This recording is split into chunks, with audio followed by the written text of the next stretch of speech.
This is Infection, the survival podcast, recorded live on Tuesday, April 25th, 2017, episode 119.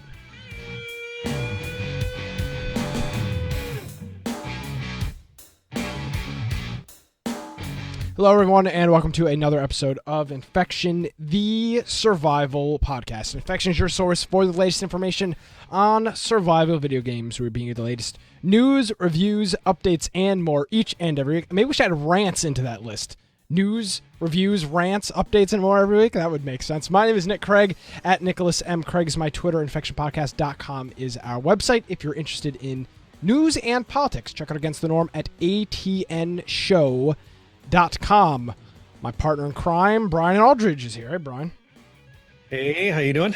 If you want to find me at Boise Computer on Twitter, or if you want to go check out my blog, biteoftech.com. It's BITE, of course, of tech.com. And as I always say, please go and join our Discord, join our Steam group. So follow us on whatever all the things that we have, a whole page of them. If you go to infectionpodcast.com, the right-hand side, we've got links to our RSS feed for our podcast forum, and we have our YouTube channel. We have a link right to our Discord, a link to the Steam group, and I need to put a label on there to separate because it says join Steam group, and I'll clean it up a little bit. But yeah, if there's anything, whatever we're on, should be on the right-hand side there, and it's a great way to kind of track what we're doing. Also, we post on that website every single episode that we do with the show notes. So if you're ever wondering, something we're talking about, you're wondering what the link is to that, you can go on there, and we should have that pretty much an exact copy of our show notes that we're working off of. So yeah, that's pretty much it. I can't think of anything else. Twitter, follow us on Twitter. Yeah, there you go. Don't circle us. People don't do Google Plus anymore. Brian was a big Google Plus advocate. He's like, hey, Nick, we got to be on Google Plus. And I was like, well, nobody really. For a while, yeah, I guess I helped work on things for it. People did use it for a little bit, and I guess it's dead now. Until Google shut us down. Now there was a pretty big survival. There was a whole bunch of different survival gaming groups on Google Plus because Google Hangouts was so popular, right? Yeah, it used to be really active. People were kind of using it as a way to communicate in light of Discord. Instead of Discord, because there wasn't Discord at that time. Some people were using Hangouts to talk and to play.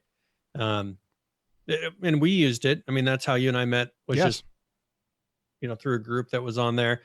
And it was very, very active. And I think Google's just letting it go. Wow. And there's very little activity. I mean, I have a lot of people that I follow on there. And so my feed is moving, but it's all just pointless stuff. I mean, it's what they say, silly Brian, articles and things. You win some, you lose some. Yep. Well, they lost that one. I'm sure. For them, it's an expense, and I think they just want to move on. There you go. Well, let's see. Our game of the week. I'm actually really excited for this one. We haven't done this game in quite a while. What are we playing this week, Brian? So we're going to be playing some Grand Theft Auto, so GTA 5. Oh, yeah. And what we do on there is a lot of the multiplayer things. So there's a whole bunch of different. There's actually a new game mode as well, which is kind of like an overhead racing game, I guess. Mm-hmm. So we'll be trying some of that out. There's vehicle racing. There's ones where you have objectives and you just try to kill some of the other team. So there's a lot of different game modes on there. So we'll be doing the online GTA 5. So and make sure that you show up a little bit early. We start at 9 Eastern, but make sure you're there a little bit early. Make sure everything works. Make sure you're updated because it's a huge game. Yes. And if you come there at 9 o'clock and say, oops, I forgot that I don't have it installed. 60 gigabytes later. There's 60 gigabytes later, you will have it, and then we'll be finishing up the game of the week. Yes. So now make sure you load it early. To be clear with that, we're not playing the new. If you're on Twitch a lot and YouTube, you'd see a lot of these people are playing the new RP mode on GTA. We're not going to be doing that. We're just going to be doing some custom games, some custom races. Yeah. The races, and I think the last time we played this, it was way too much fun. We should not have been having that much fun playing Grand Theft Auto. It was a lot of fun. So we'll see you Friday night for that, 7 p.m. Eastern. Make sure your game's updated, installed. So we're not doing RP. I've been watching these clips. This RP thing, I don't know. Out of control. It's insane, and there's just way too many people, and it's not good. But nevertheless, GTA 5. Friday nights. I haven't seen any of that. I don't go don't go on there. If I get an itch for GTA 5, I just open it up and start playing. Like I don't care to watch other people play it. No, and I'm kind of the same way with GTA. It's a weird game to watch. I don't know, but yeah, I mean it's a lot of fun to play, but it's just I'm not a yeah. I mean, if someone's doing RP, I guess that could make it entertaining. I guess that's one of the ways to make it entertaining. Yeah, that's for sure. The way they do it. So that'll be Friday night. Hopefully you can join us. We'd appreciate it if you can, and if not, hopefully next time. So, Brian, we've got a whole bunch of things. This was a big week. Of course, we had the Fight for the Crown, which aired last Thursday, which we'll talk about. Got a whole bunch of ARC news. Got like 10 ARC updates in here. Some Battleground stuff. I guess we'll start off with Fight for the Crown. You think, does that work for you? Yes, that works. Because Nick and I made sure we did not discuss this at all before. I told him that when I was watching it, and I told him that I had watched it, but I make sure I didn't make any comments to him or give him my opinion. And I figure we could discuss it now and see what each other thought of it. Yes. So before we get into our opinions on it, we'll skip right to the end, and we'll show the results of the tournament. So H1Z1 Fight for the Crown was an event, 75 players, 15 teams. Local, it was an event put on by the CW in conjunction with Daybreak and Twin Galaxies, and the top 5 teams got payouts, and this is the breakdown. So Obey Alliance won the tournament, coming in first place, and they took home $180,000. Now remember, all of these prizes are split 5 ways. They're 5-man teams.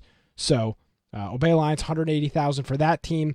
World Best Gaming came in second, taking home $60,000.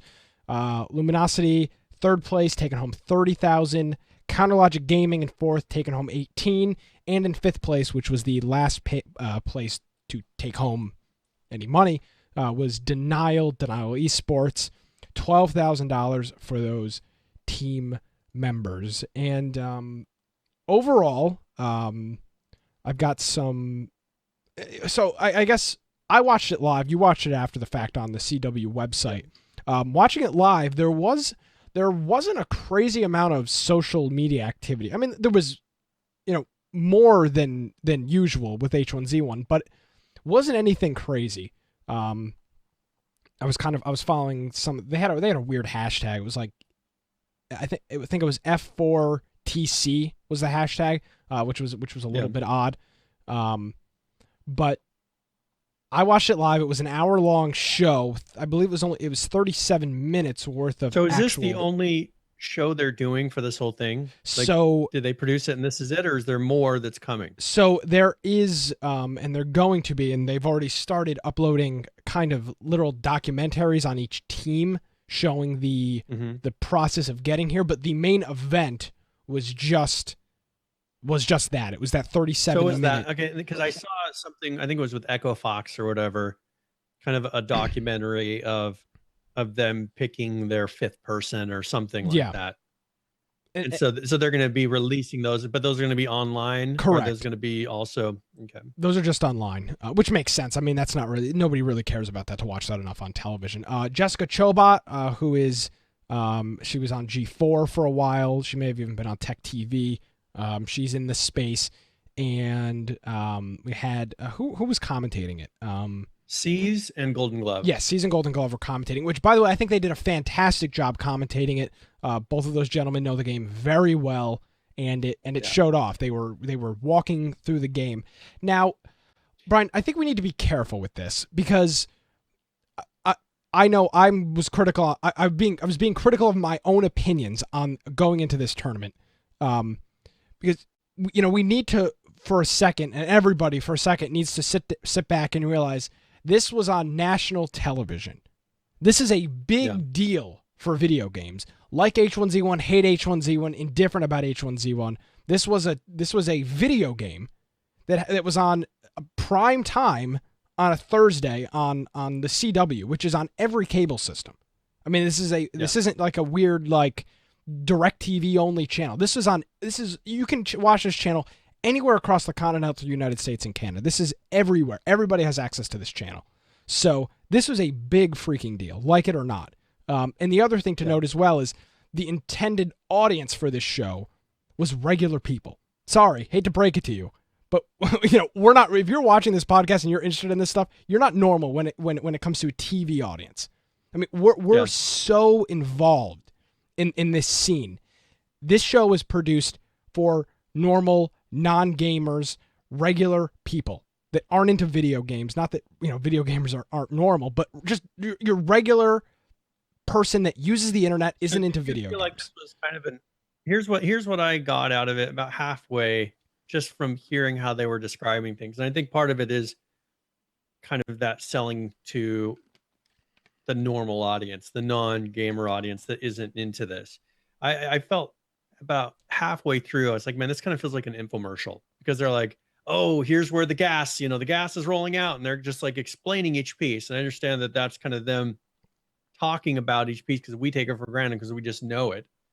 But I was like, man, this feels a lot like an infomercial, because just the way that they were describing how, look at this cool thing happens now. Look at this cool thing happens. I think they were too constrained by time. That's going to be my first the first piece that I'm critical on. 37 minutes is not enough time to. You think they should have had less? I think they should have had less players, faster movement, and then they could actually, have the gas come in faster, less players, so they actually can focus on each one a little bit more and devote to the gameplay a little bit. So that's the thing I missed out on, was I felt like they didn't show the game enough. I agree with you 100%, and I think if they would have maybe had an hour and a half, a 90-minute runtime for this, and that would have given us about 45, 50-ish minutes of actual content. They spent I'm pulling up. I live tweeted this event, so I'm able to pull up times and what was actually going on here. They started off, and the first gameplay we saw was, like it was like 9:15, I think. They did an introductions and they did the whole thing, and then the parachuting started right around 9:15 or so. So with that, and it seemed like there was there wasn't any action, like no players encountered each other till the gas was about 3/4 of the way in. Well, let's come back around to that, because I have some images and stuff to show to illustrate that point. I think it was important to do 15 or 20 minutes of setup, because again, this is on national television. People don't know what King of the Kill is. My parents, my grandparents. It's not like where you just say, hey, we're going to start the game up and let's start playing. Of course not. It's not a Twitch stream where the entire audience, the 10,000 people watching, everybody knows what the game is. This is an entirely new audience, a new sector of people getting interested. So this setup was important. The problem is when you do 10 or 15 minutes of setup in a hour show, you're really limiting yourself to what you can show. So I think maybe a 90-minute runtime would have been, they could have spent 20 minutes on the setup, and you still would have had about 40 minutes or so of actual gameplay that they could have introduced. So that was the first thing. The editing of this event was terrible, in my opinion. The timing, knowing the game as I do, as you do, as most of the people watching the show do, knowing the game, the editing and the timing made absolutely no sense. Okay. And well, here's the thing: is they devoted all this time. Oh, these guys are sitting in the gas. Look at this. These guys are doing this. They managed to totally lose the whole build-up that is the kind of fun part of a game like this. The whole, okay, there's suspense building as you're coming in and something's going to happen. Instead, they said, oh, let's jump a clip to here. Oh, these people are getting shot at. Oh, let's jump to a clip here. These people just died. Oh, let's jump to here. They're just showing the end result. I don't want the end result. Do you watch a football game to see the end score? No, exactly.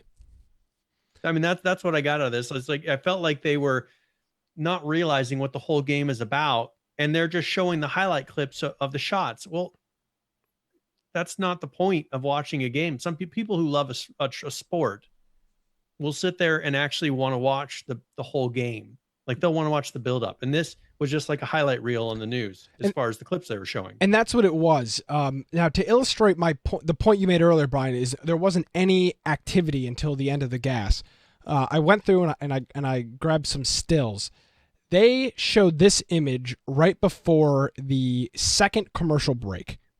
They did the introduction of the thing. They went to a commercial.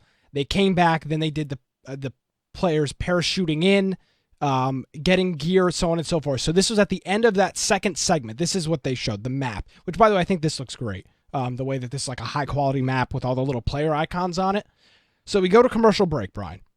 We come back like 6 minutes later or whatever the length of the break is, and the first map they show is this. So they went from, and I want to be careful here. So there had to have been what, half an hour of time they just jumped? This is the second zone already announced. So the first gas was already moved in. Now, Brian, I'm going to go total tinfoil hat on you right now. I don't know. I don't have any evidence to back this up. I have a feeling players were told not to kill until a certain point. I find it very, very hard to believe that not a single person was killed. All of those people were alive onto that, because that's a very small amount of area. There's nothing here, Brian. Zone. There's not even a city in this. There's half of Cranberry in this entire zone. And there wasn't a single person killed. Now, I have no evidence to back this up. I have no proof. But I don't see how you go from this, right before a commercial break, all of these teams right next to each other, to this, and nobody was killed. This is 75 people still alive, 15 full teams. Just doesn't make sense.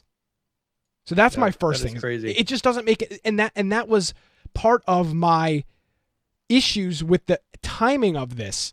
Is you went from no gas at all to the second zone. I mean, that's a huge amount of time, Brian. That's 10 minutes. That seemed like that was more than 2 zones. I mean, this is the second gas being announced. You're talking about the full outer ring, yes, but that's actually the third one. Yes, that's the third one. So this is the second gas this is the second ring of gas. And then it's announced the third. Exactly. I'm sorry. Maybe I said that wrong. The third is being announced. Still, I thought that it seems like there's more between there. Like, it seems like they skipped even more, because the ring should have been quite a bit bigger than that for the second and third. Yeah, I think they skipped a lot. I think they skipped like 3 or 4 gas cycles. I think this is what they showed. This is the third or the fourth. Man, that's like at the end. And now here's the thing. That's final. I get it. You have to edit things for television. I totally get it. I'm not expecting a Twitch stream to be on my television for an hour straight. That's not what I went into this event expecting. It's not what I came out expecting. But when so here's another statistic. At 9:47 p.m., this event started at 9 p.m. At 9:47 p.m., there were 43 players still alive. No. So, that's a massive amount of players with less than 13 minutes in not even in the whole game. 13 minutes in the show. Yeah. There was a commercial break in there as well. They were just, this game is way too complex to fit into a 60-minute runtime show. It just doesn't fit. It's especially with all that buildup. Yeah. If they wanted to do an initial, like, here's a show kind of talking about it with some highlights of what's upcoming, and then do another episode that's the actual gameplay, like, do that. But that's the thing that I felt, is they just missed so much of what the game is actually about. Like, I didn't think they caught what is actually fun about the game. No, they did. They managed to somehow throw that out the window. And to me, that seems like a very poor advertisement, when what is good about the game you manage to not show. Yeah. And the thing is, when they keep showing, like, they showed all the people landing. Yeah. What drove me crazy is seeing the weird animations of the bodies, like rubber banding against the ground. Me nuts. Well, it's just, the second, like, they start running and, like, the animations aren't smooth and, like, the body's just flying all over the place. It's just like, this is on national TV. People are looking at this. Yeah. I mean, here was another screenshot of an entire team camping on the roof.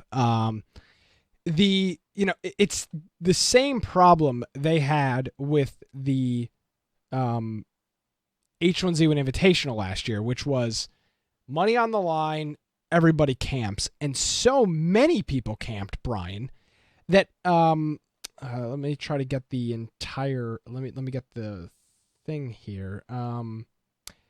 Echo Fox had 3 players die in the gas. That's how hard that they were camping. I'm not bashing Echo Fox's play style. I'm not bashing Echo Fox, but 3 of their 5 players died sitting in the gas. What the hell is that? I mean, that's not fun. That's not appealing. Nobody dies in the gas in H1Z1 when you regularly play it. How often do you die in the gas, Brian? Never. Well, yeah, not anymore. No, of course. It's almost impossible. Because you see it and you're like, oh, okay, it's going to go here. Just start running. Yeah, and that's the problem is what they're doing. Go ahead. They had plenty of time. They weren't being rushed anywhere. I mean, look at all that time that nothing happened up until there. No, and the problem was that everybody was camping the edge of the gas. And like I say all the time, you wait and you camp on the edge of the gas. If you get into a firefight, you're screwed because now the gas is going to move in on you and you're getting pinched. So it was just too much going on. And I just can't fathom the idea of these players dying in a $300,000 tournament to the environment. That's like falling off a cliff or flipping your car over and it blowing up. I mean, it's just as bad. And I'd be upset if it was the sponsors of Echo Fox, to where I'm paying for these kids essentially, right, to come out here. I know there's all different ages in here, but I'm paying for these guys to come out here on my dime and play, and they do something stupid like that. Yeah, it's pretty crazy, and all this money on the line. I think they could have made smaller, instead of doing this big $300,000 thing. Like make a smaller one, make a couple smaller ones, and just do a series of tournaments. Yeah, and focus more on the actual gameplay of who these teams are coming up on. Make it a play-by-play of, all right, this team is coming from this direction. This team is coming from this direction. They're coming together. Build it up a little bit more instead of the 15-second sound bites that they were forced into. Yeah, and it's unfortunate. And part of it is, television, Brian. There's time constraints. There's sponsors. There's advertising. There's commercials. Well, this probably isn't made for television. This is something that should be done online. Yeah, and it's not. It's clear to me. It can be bigger than Twitch. Yeah, I mean, it doesn't need to be a purely Twitch thing, but it needs to be done in a manner to where maybe you can do separate videos, do highlight clips if you want, one that's a highlight clip, but have something where someone wants to sit down for an hour and to watch the build up on a game. They can. Yeah, because this to me felt kind of pointless to watch. And it was, that's what's so frustrating with it. I was really looking forward to. I mean, Brian, let's be realistic. We started this show because of H1Z1. This was the start. Yep. Of this 119 weeks later, we're doing the show because of H1Z1. I was stoked that this was on television. Unbelievably excited that this was on television. And maybe I just had my hopes too high. I've watched the Dota tournaments on ESPN before. What I remember with those were much better edited and, weren't as time restricted, I think, is what it came down to. I think here, I don't know how they handled this. And I was kind of wondering, hearing the announcing, how are they handling when 2 groups are coming together and fighting at the same time? It seems like maybe did the announcers go in after the fact? Yes, absolutely. And shoutcast it based on what had happened? Absolutely. There were many. That's kind of what I gathered, because there was never a point of, oh, we need to jump over here and check this out. There was never that sense of urgency. No, and that's the difference between the Invitational and this. The Invitational is live, and that's when the commentators are saying, whoa, let's jump over to Echo Fox's group. And they miss group. half of the things. Well, and that's again because they jump in at, oh, this person just died. We missed the firefight. And that's what's so frustrating about the live events. But the live events are frustrating because they miss stuff, and these events are frustrating because they're so condensed that you lose, for all intents, you lose all the context. There's no context behind this fight. It's just, hey, we're back from commercial. This guy's getting shot in the face, and his entire team is now dead. Yeah. There was a couple good gunfights that Ohio, Team Ohio, whatever their name was, kind of got totally screwed. Yeah. And now that was the team that had written some sort of a. No, they played a letter or something. No, they qualified. They for qualified. It. I think they had to write. I think they had to write something in and then be accepted into a qualifier. Yes, something like that. Yeah, I think this had something to do with the EchoFox leaderboards. That's when I think that's how that team qualified. I'm not sure. Okay. But it's interesting. I did a Twitter poll the night of the tournament, which was April 20th. And it was a real simple question. Will you be watching H1Z1 King of the Kill tournament tonight?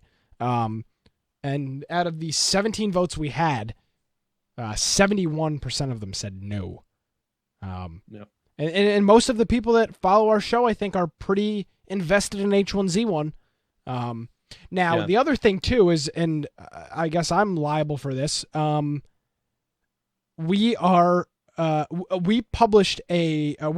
pushed a image that Twin Galaxies put on Facebook that said they were going to be live streaming the tournament. They never live streamed the tournament on their Facebook page. They totally flat out lied to people. They didn't stream the tournament, which again is just. I wonder if it ended up being kind of more of a mess than what they were expecting, and they realized we don't want to risk having something. Well, I not work. That's just really unfortunate when people are having to watch on a pirated YouTube feed because you say you're going to live stream. See, I watched it on the CW, but I don't know how late that. Well, it wasn't live. It was after the fact. No, I didn't get to watch it live, but I wonder how soon after they had that recording of it up. They did. They did. I didn't know that they were going to put it on there, and it was the full 40 minutes. I didn't, ad breaks every however long. Yeah, I don't know. The Facebook post was confusing to me. They post on Facebook, we'll be live streaming on Facebook, and then I went on Facebook and it wasn't on Facebook. Now, maybe on in other countries, I guess, but there's plenty of people in the U.S. that saw that post and believed they were able to watch it because it didn't say outside the U.S. It just said we're streaming live on Facebook. So do you think after having seen this, that this is going to help or hurt the possibility of tournaments like this happening in the future, maybe even with different games? I think this was not a good step in the right direction for esports on television. Do you think CW is, because if they could have gotten something that really felt real and fun, I would assume that CW then would be saying, okay, this went over really well. Let's do another one. I don't think that this represented it well enough to have it be something like a Dota tournament or something like that, where just huge numbers turn out for it. And the fans of that just love it and they support it 100%. And the numbers are just crazy for it. I don't see, since they were pretty much broadcasting this to non-fans, who's going to return and watch it again? It's a good question. These are for people that happen to be passing on the channel. Oh, it's like an infomercial. They try to catch you. But a person who's actually interested in something's not going to sit there and watch the infomercial on it. They're going to have real gameplay. I agree completely. I don't think survival games are I think maybe survival games are the problem for television. There is so much buildup. There's so much, it's just so much buildup. That's what it comes down to. There's just so much that leads into the firefight that it doesn't work on television. Do you think we've even found the game style that is what is going to be ready for television? Because there are games that are action packed, but they're not necessarily good for television. Do you think do you think that we're going to find in the future something that's kind of made up with television in mind, as far as being able to follow along, be the right pace, have enough action? Because I just don't know that people are going to want to watch Call of Duty on television, or something as slow as Survival, to where there's too much of a drag. Well, I think Call of Duty on television works because first of all, the maps are much smaller. And Call of Duty has been on television in the past, and that seems to work. I think they have to figure out a way how to make it so that people can tell the difference between the players. because It's there's hard. not really that. Yeah, that's the thing is it looks like the same player. They may play different, but they need to figure out how do we represent this player in a different way. And I think that they're going to have to come up with something that makes people identify with that character that's playing. So it's like, oh, this is, and that's where if you look at some games where they only have like 5 types and everybody has to play a different type, or like Dota, where everybody has a different character that they play. It's not like that in Call of Duty. Like they all kind of look the same after a while. My honest opinion, Brian, at this point is that there's not a game out there that I think fits television well. That's what I'm saying. Do you think that they're gonna try to come up with something, or just eventually it may work? No, I don't. Honestly, no. I don't think there's a point of coming up with something because you're so limited with the, you're just so limited with what you can do. I mean, we're seeing the success of Twitch, and we're seeing tens of thousands, hundreds of thousands of people watching streams, and that's the target audience. I mean, I'm sure somebody in their 50s watching this event Thursday night, flipping through the channels, didn't go out and buy an MSI gaming laptop to play this game. I mean, this is not H1Z1 is not something that's audience. But hold on, Brian. H1Z1 is not something that's readily available to people. You can't just load up your $300 Dell desktop. Steam? Yeah, exactly. I mean, that's the thing is you don't just now. For example, for Call of Duty, you can go to the store, buy an Xbox or a PlayStation, and buy a $60 game, and it just plays. And this is my point, and I've made this point in the past. That's what consoles are meant for. They are meant for people that that don't want to and don't have the knowledge. They don't have to know about computers. They don't have to know about computers. I mean, seriously, explain a video card to somebody that's not into computers, Brian. It doesn't work. It's a real problem. Green Man brings up a point. Like, look at Overwatch. Overwatch is a style of game that I think is really close to what TV needs. It's got different enough characters to where the people watching kind of learn what that character does, and they're unique enough to where it's not the same thing repeated over and over again. I think that that's the kind of game that's going to take that has that much differentiation between each player to where, okay, this person is May, this person is Roadhog. And it's not necessarily the player behind it, but the person watching, they're not going to mistake Roadhog for one of the other players.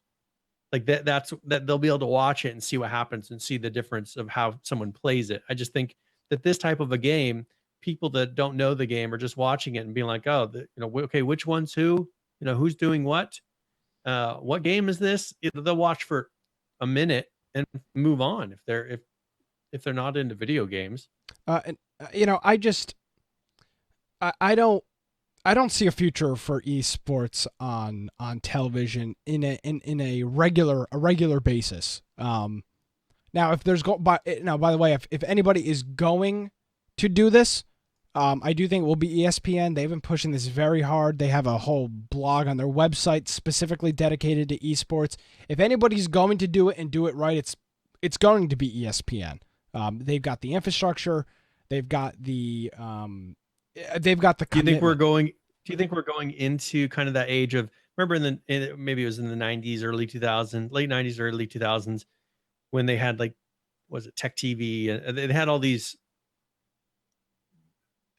kind of more tech oriented and somewhat gaming oriented. They have a channel that they're all gone. G4's gone, and all that's what I'm saying is all that stuff's gone. Do you think that we're coming into an age where maybe some of that will come back? No, I think it's just going to go on the internet. I mean, the reason that G4 is gone is because it costs hundreds of millions of dollars a year to staff and run a 24-hour a day television network. Hundreds of millions of dollars a year. It's not, you don't just, I mean, satellite uplink is hundreds of thousands of dollars. You can't just use a OBS to stream your show to a television station. I mean, I'm kind of dealing with the same thing with my new part-time job in the radio business. People don't use Skype; they use satellites. Yeah. I mean, we've got this huge satellite dish and a whole bunch of satellite receivers to receive programming. It's a totally different ballpark. It's not comparable, and I think they do have things like, for example, Twit TV. They are tech TV on the internet, and it's much cheaper for them to run a 24-hour tech network on YouTube. It's so much easier. The cost isn't there. Yeah.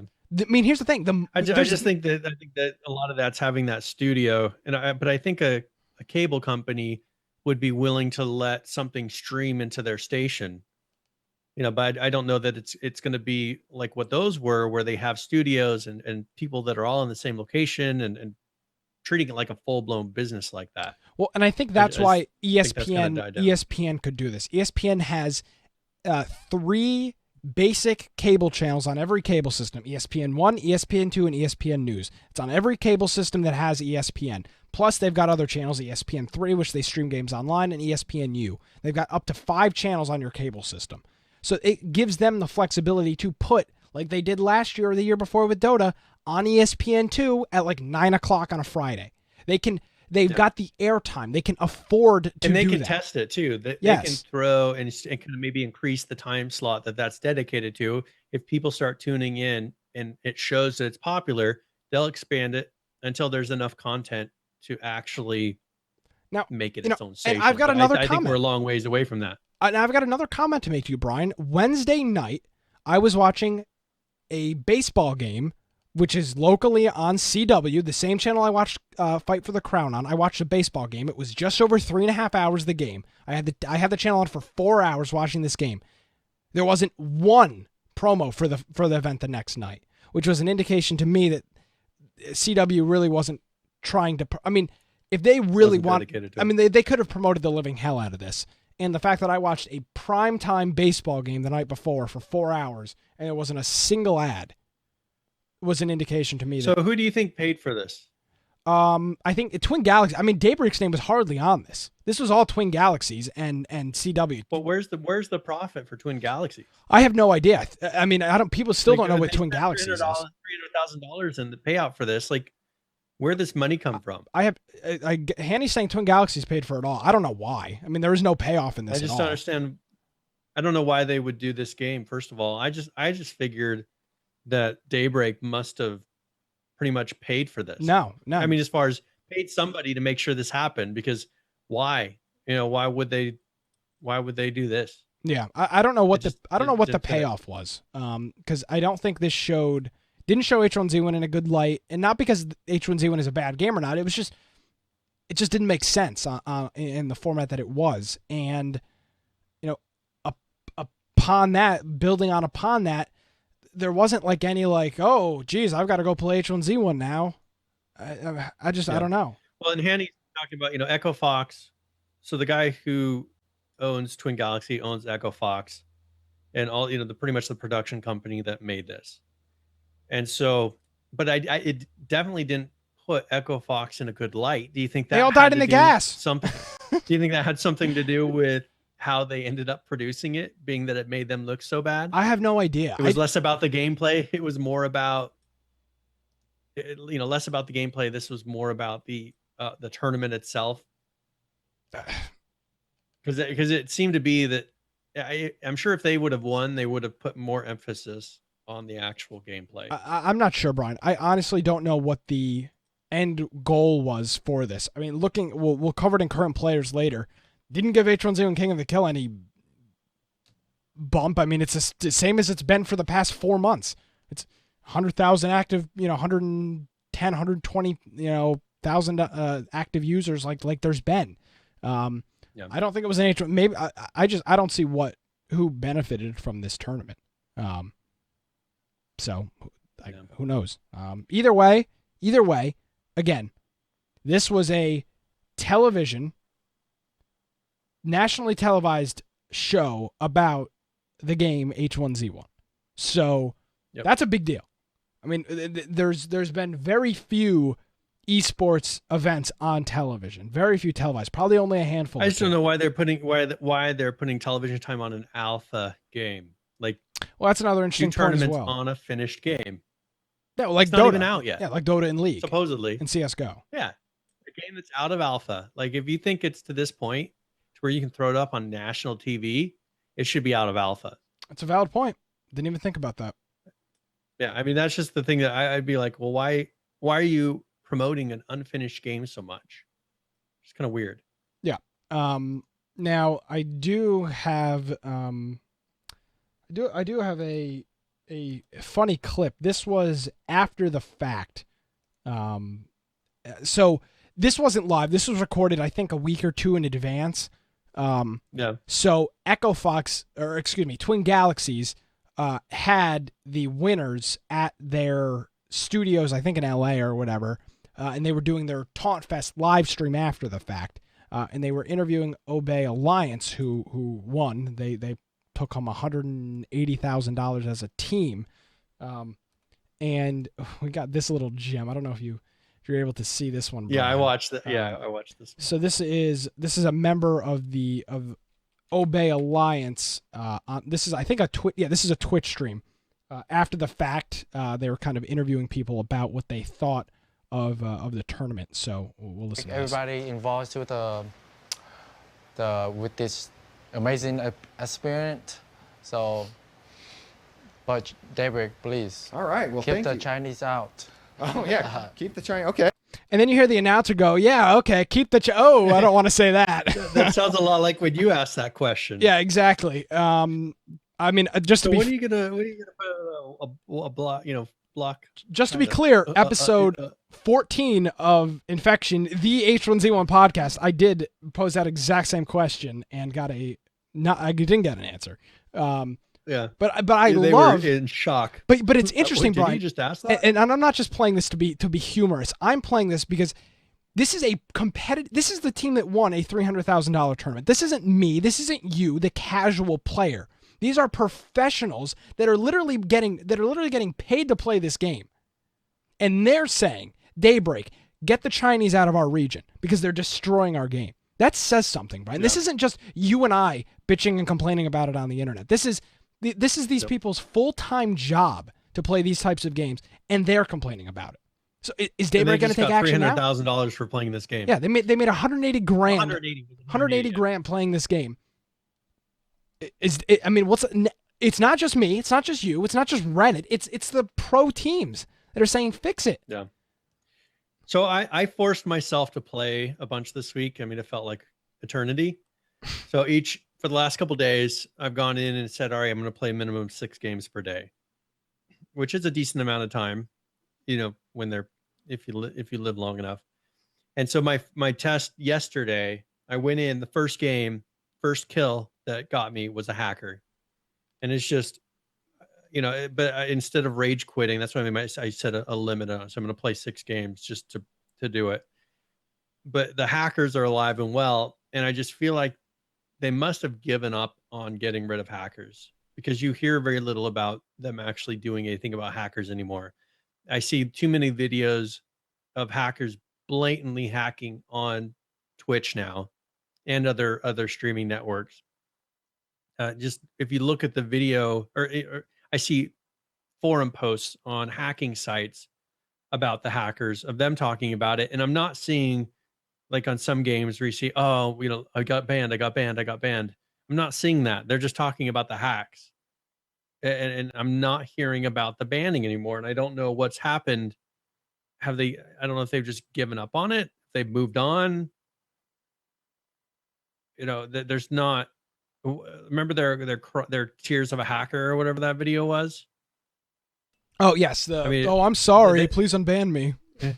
Yeah, that's no longer, like, they should be crying at this point, because it's totally turned around to where the hackers are dominating now. Like, it's Tears of Daybreak is what it's turned into, but they don't seem to be crying because they don't seem to care about it, and that's so frustrating to me. I make myself play, but I just get so little enjoyment out of it when I see such blatant hacking, and I don't know what you can do other than them doing something about it. And I think that they've stopped. I don't think they're doing anything about it anymore. And that may be purely perception, but that's what it seems like when I go in there and play. And at least if I play 6 games, I have 3 encounters with hackers, is what it feels like. Well, I mean, people shooting you through walls while you're in buildings, and just all kinds of ridiculous stuff. I have a helmet. I get 2 tap from a long distance through a window, through on the other side of a building while I'm moving. I mean, come on, with an AR. Yeah. I mean, that's not happening. That's, I mean, it happens.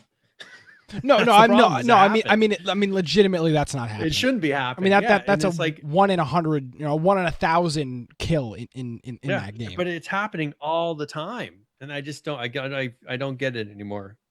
I've just I've thrown my hands up.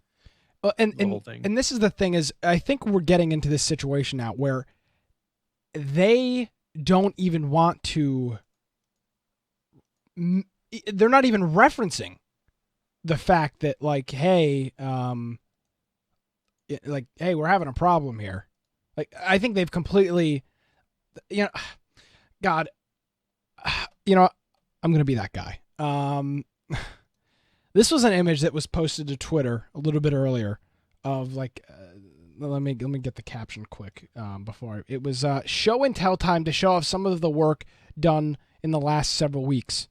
Working on a producer's letter for this week to cover some of it. Do you see enthusiasm there, Brian? Every single person has got their hand on their face, and I am a serial hand on the face offender with this. When I am bored, I am always sitting with my hand on my face, covering my mouth, doing something. That is a serial, resting my hands on my knuckles. That's a serial offense if you're bored. There's a guy flipping off the guy taking the picture, and it's right in the corner of it, and it's still posted on the internet.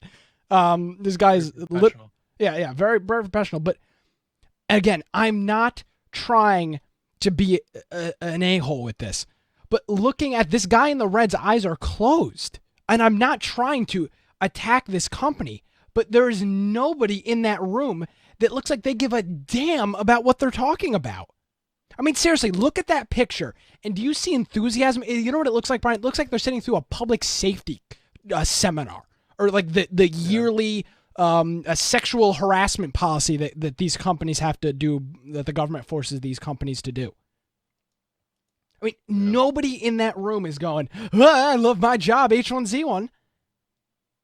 Yeah. Look at it. Go now. I'm asking you, the viewer, pull up this picture. It's on our Twitter. I retweeted H1Z1DB's response to this. Pull this picture up. Look at it on it's a high resolution image. Look at it on your monitor and tell me what you see. Because I don't see enthusiasm. These people, nobody is even. When half of your staff members have their hands up to their face when you're presenting something, that means they don't care. Because that's what I do when I don't care. That is a psychological thing you do when you're bored, is you hold your hand to your face. That's the thing too, is do you see any of the usual faces that I see? Clegg sitting on the second row back all the way in the left. That's it. Yeah. Very few faces I recognize here. I'm posting the picture in chat for people to look at. It's just because that's what I'm looking for, the people that supposedly are the faces of all these different departments, and that's the thing, is I'm not really seeing all these people that are supposed to still be at the company. Like, where are they at?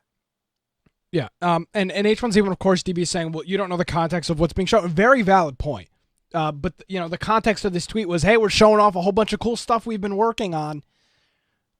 Well, if you look, like, some of those people, they're watching one of the screens, so something's actually playing up on the screen. It looks like it, yeah. You can see the reflection in some people's in the glasses on somebody sitting up front. I have to wonder. I just wonder, yeah, and also the guy, yeah, I see now the flipping off. Yeah, pretty blatant. And that's more. He's sending a message to the customers. No, and again, I'm not trying to be that guy. I'm not trying to be that guy at all. But I saw this picture and I opened it up and I said, what the hell is this? This is your meeting? This is you showing off new things in your game? There isn't a single person. Even the Clegg is the only person that looks like he's got somewhat of a smile on his face. Everybody else is just sitting there. He's probably drunk. Well, there's the kegerator that would liven things up. I don't know. I really don't know. So that's all I'm going to say about it. Just go look at that picture and tell me what you see in it. And again, I hope to God this is some mandatory BS that they're getting put through before the actual meeting, because then that would explain this. But God forbid they're showing new features in this game right now. Help us all, because it's not going to end out. It's not going to end up very well.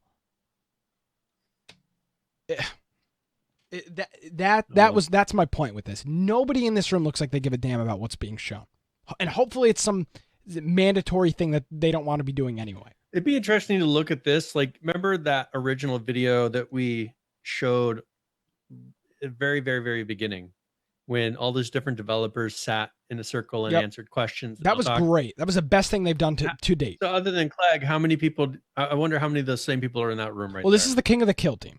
So I know, but supposedly well, they're two different how many teams. How many people from that team are working on Just Survive? 0. Yeah. Ideally, there's none of the people that are left over from Just Survive. So, if that's what I'm saying, is there any left here? I think almost all the original team is gone. Well, I mean, we saw a lot of them leave with Smedley. We have a couple people that we followed, and we got a lot of information from that have left with Smedley, and I'm assuming are now working at Amazon. People that were pretty public on. Those were the people that were public, and it seems like the public people have gone away. Like, now they have a marketing team. Yeah. That's pretty much who you see on the live streams. Yeah. You don't see other than Clegg nowadays, you don't see many developers actually being shown, because I think they've realized, well, this looks bad when they leave and go work somewhere else, and they quit putting them up in the front anymore. Who knows? I just, again, maybe this is just stupid TMZ BS that we shouldn't be covering, but I saw this and it really rubbed me the wrong way. So if somebody from Daybreak would like to clarify what was actually going on at this point, I would appreciate it. But I mean, the caption of show and tell time to show off work done on the last several weeks is what the caption was. It wasn't mandatory HR training. So why not just have an internal video that people can watch? Like, I don't understand why they're not just sharing it and letting people stay at their desks. Well, I don't know. Who knows? So because obviously that just to me looks like a big waste of time. Take a look. I mean, that's all, most office work is just a complete waste of time. It's nothingness. That's why nothing ever gets done. But if you're listening to this show, go take a look at this picture. It's on our Twitter. It's in the show notes, and then tweet us or email us or something. What do you see in this picture? Maybe there's something I'm missing here, but I thought that was interesting. So, well, I didn't catch the guy flipping off. So that was the first thing I saw. I opened the picture. I was like, oh, there you go. And that was actually the first response to one of the first tweets. So, I'm sure there'll be comments on Reddit about that later. Yeah. So that is that's. So do we fight for the crown? Want to go into? Do you want to go into some of the update things, or do you want to go into those numbers that I discussed that we? Let's see if we can do the numbers. We'll see if we have time for the numbers, because we've already run about an hour on this, and I want to get to news. So let's talk about some updates. We had Show Me the Bunny, Brian, which was of course this was something they did for about 3 days. 2 days. 3 days, the 21st to the 23rd. And I mean this is what it is. It was an event. It was a couple different bunny outfits. I mean, and of course they show once again flipping off their customers, which seems to be a theme with them. I mean, that's what I get out of it. Like, why would you?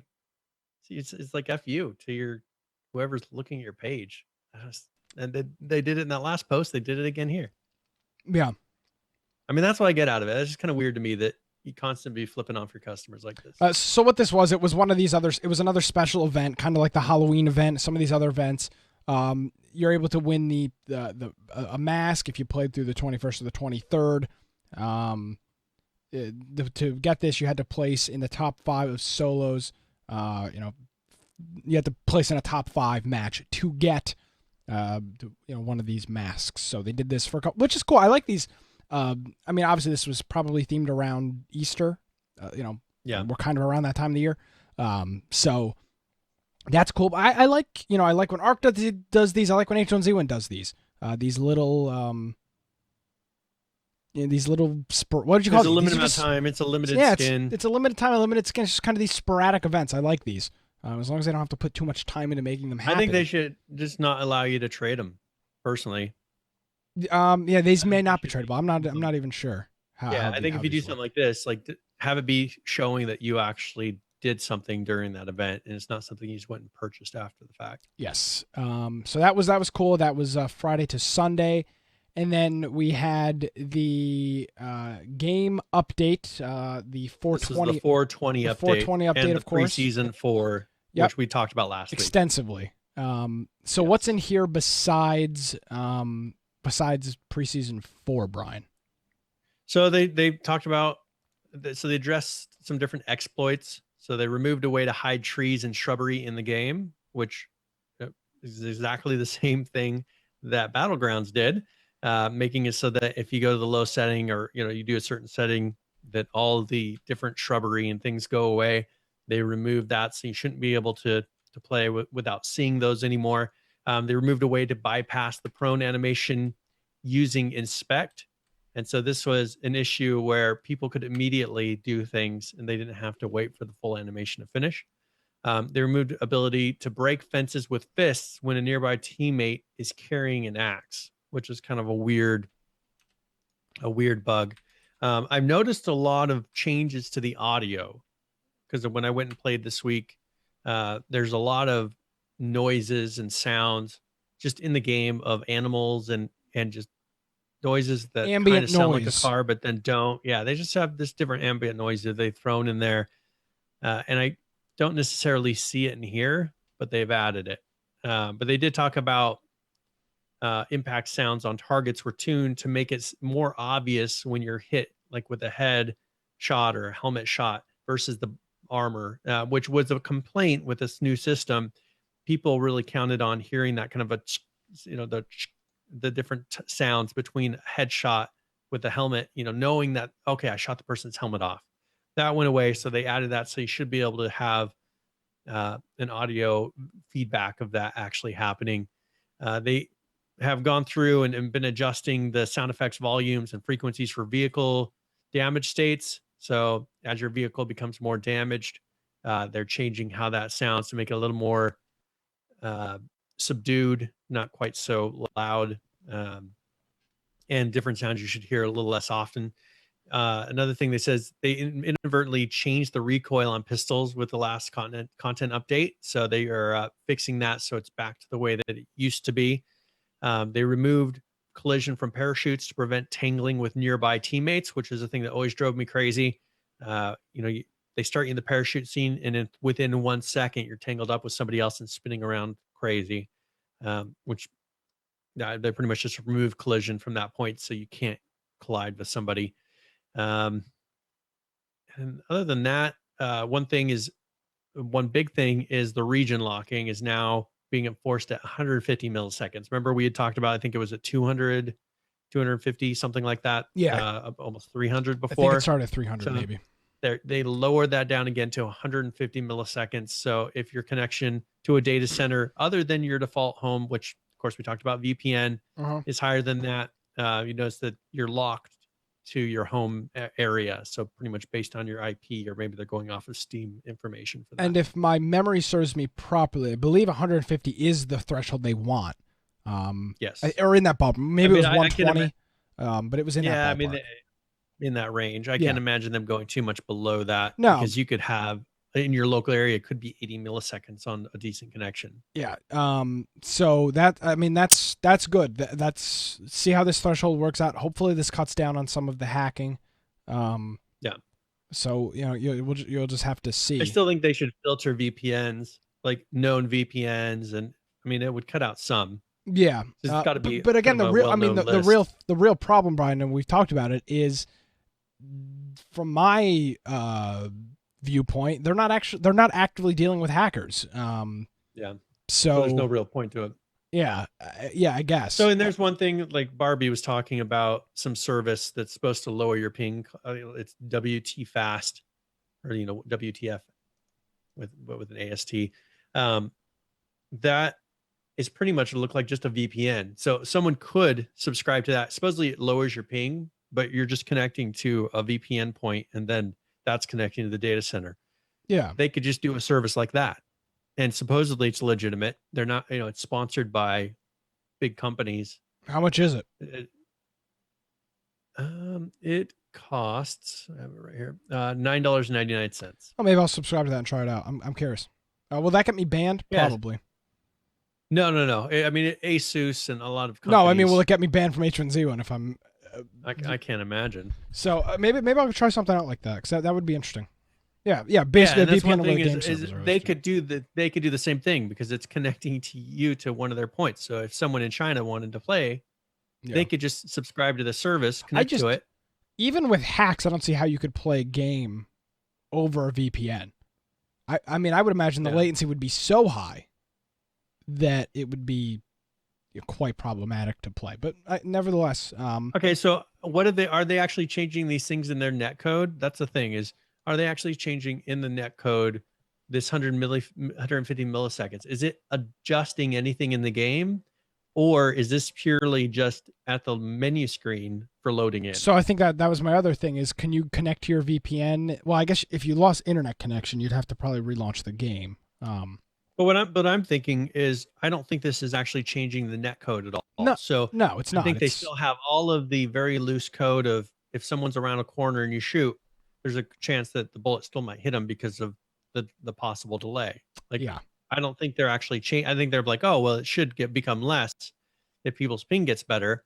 Well, if people are playing through VPNs and it's their home center, like, are they still allowing that very loose ping, net code?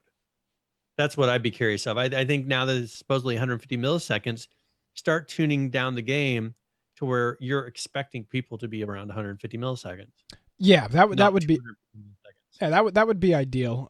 Again, with all of this stuff, we're going to have to. It's a show and tell. It's a wait and see what happens. All this stuff needs to get implemented, and then we'll find out. You can be the judge and the jury with this stuff. Does it work or does it not work?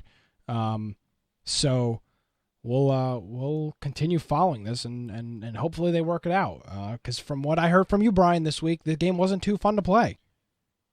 No, I just mainly got frustrated. I mean, and I actually have gotten to the point where I kind of prefer the movement of Battlegrounds now. Like, I was playing in H1Z1 expecting certain movements to go a certain way. I was like, man, this is kind of frustrating. And so I think that, I don't know. It doesn't feel the same. Like, I think people are going to get used to other things and start giving Daybreak less slack on this game, because I think they've gotten a lot of slack up until now. I know they get a lot of hate on the internet, but I think overall they've gotten a lot of slack.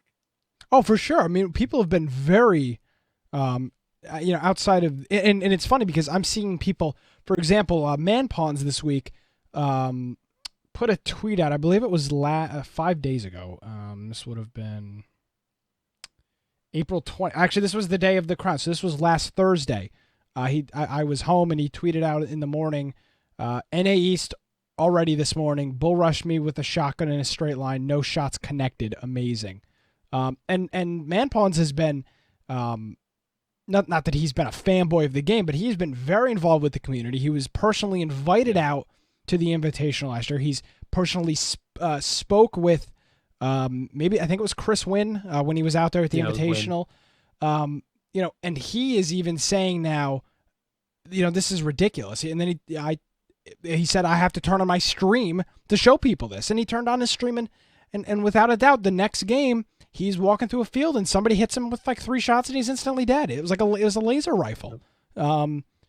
So, even these people. And that was my experience. And that's it. And you have enough of that happen over and over again. And you're like, I'm going to go play something else. Yeah. Is what it's turned into. And that's why I'm having to I'm going to make myself play a certain number of games, because after the first game, if I wouldn't have told myself I was going to play after that first game, when the first person I run into within the first 2 minutes is a hacker, like, well, why do I want to keep playing?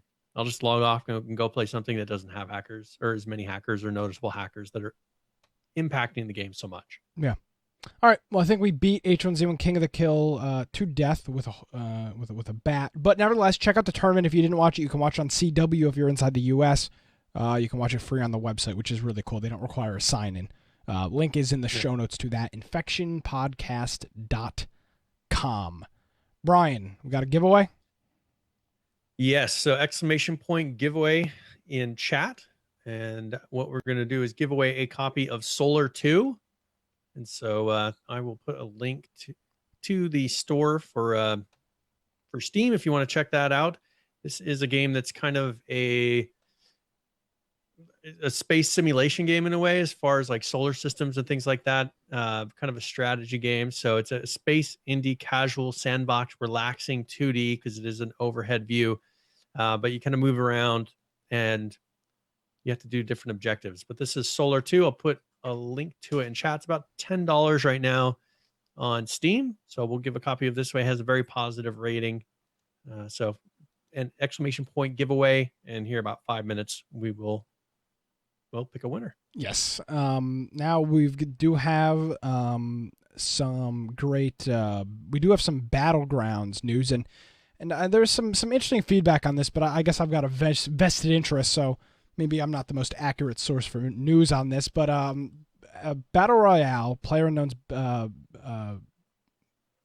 new game, is they're hosting their first charity event. They're calling it an invitational, which, right off the bat, people are like, oh, H1Z1, bad, invitational, not good, word association. And for him and for this, he has been very upfront with charity events, gaming events in the past. Yeah. He mentions in here that he's done events for both Arma 2 and Arma 3 in support of Extra Life, which, of course, you've heard me talk about before. I play a role in a local Extra Life group, and it's a great cause, Extra Life. If you're not already in Extra Life, go to their website, extra-life.org, and you can see if there's a local group of gamers and whatnot, because all the money with Extra Life, unlike the Red Cross and some of these other charities, Brian, all of the money stays local. And it's not like, Red Cross, 40% of the money you donate to Red Cross goes to administration fees, paying people, advertising, phone Salaries, calls. Yeah, exactly. It's a huge charity.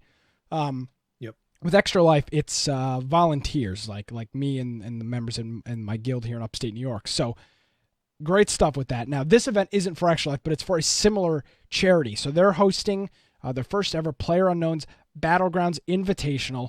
It's starting Thursday, so 2 days from now if you're watching live. Next Thursday, May 4th. And what they're doing with this is they've chosen the charity's Gamers Outreach, and you can go to their website, gamers with an S, outreach.org, and you can get all the information about the charity, what they do, who they help. It looks like the charity is giving equipment to kids that are in hospitals. So maybe in the hospital bed, they can play some sort of a game or something. Yeah, and that's similar stuff to what Extra Life and some of these other gaming charities do, is making the terminally ill child, making their the pain that they're going through a little less with an Xbox or a PlayStation or whatever. So I mean, this stuff really hits close to home with me because I spend a lot of time with my local Extra Life group. So I shout out to the people over at Battlegrounds for doing this, because it's fantastic. First events, it's going to host. It's going to be 128 streamers, half of them from the EU, half of them from NA. And what's going to happen is their duos, each region will play 3 matches, and the winner will be chosen overall. It's going to be live streamed. 64. It's 64 players total per match. So yeah, 32 duo teams. Yeah, exactly. And there's only 64 players per region. So every team is going to play 3 matches, and then they're going to decide who the winner is, and they're going to do a whole tournament with that. But this is really cool. So Thursday, May 4th, if you're in Europe, the schedule is 10 a.m. to 1 p.m. Pacific, and if you're in North America, 2 to 5 p.m. Pacific. A whole bunch of streamers already announced for this. So there's a lot of people that were like DayZ type of streamers. Like that's the names. That's what I recognize them from. Yeah. So pretty interesting. Not your usual ones that we'd say, oh, I really recognize, that's a big name streamer. Like these are a lot of people that stream this type of game. So it should be pretty realistic. Like they'll know what they're doing in this game. It's not going to be this person's just playing this just for this tournament, which we run into with other tournaments. Like, has this person ever played this game before? Exactly. I don't remember who. I'm not going to call him out on stream, but There's people that pretty much had never played the game before, and they're going to a tournament for it. Yeah. So this is real players, so it should be really entertaining. Yeah, this is great. I really like this stuff. There's a whole bunch of charities that revolve around gaming, and if you're not involved in one of them, you really should be, because it's a great group of people for the majority. And this of is the on people May that are the involved. 4th, so this is Star Wars Day, of course. I don't know if they planned that for that reason. I would say probably not. But in other Battlegrounds news, we did have our next early access update. This is week number 5. And of course, they're continuing to work. Now, this is one of the regular week updates. Last week, we had the big monthly update. This is just another one of the weekly updates with this.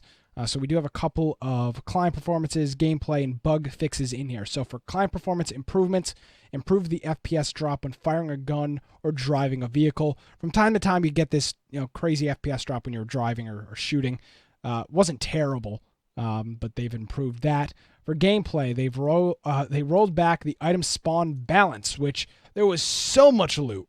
If you were playing duos, there was just a copious amount of loot all over the place. You could fill up a level 2 backpack easily with ammo. There was just so much loot. They've rolled that back.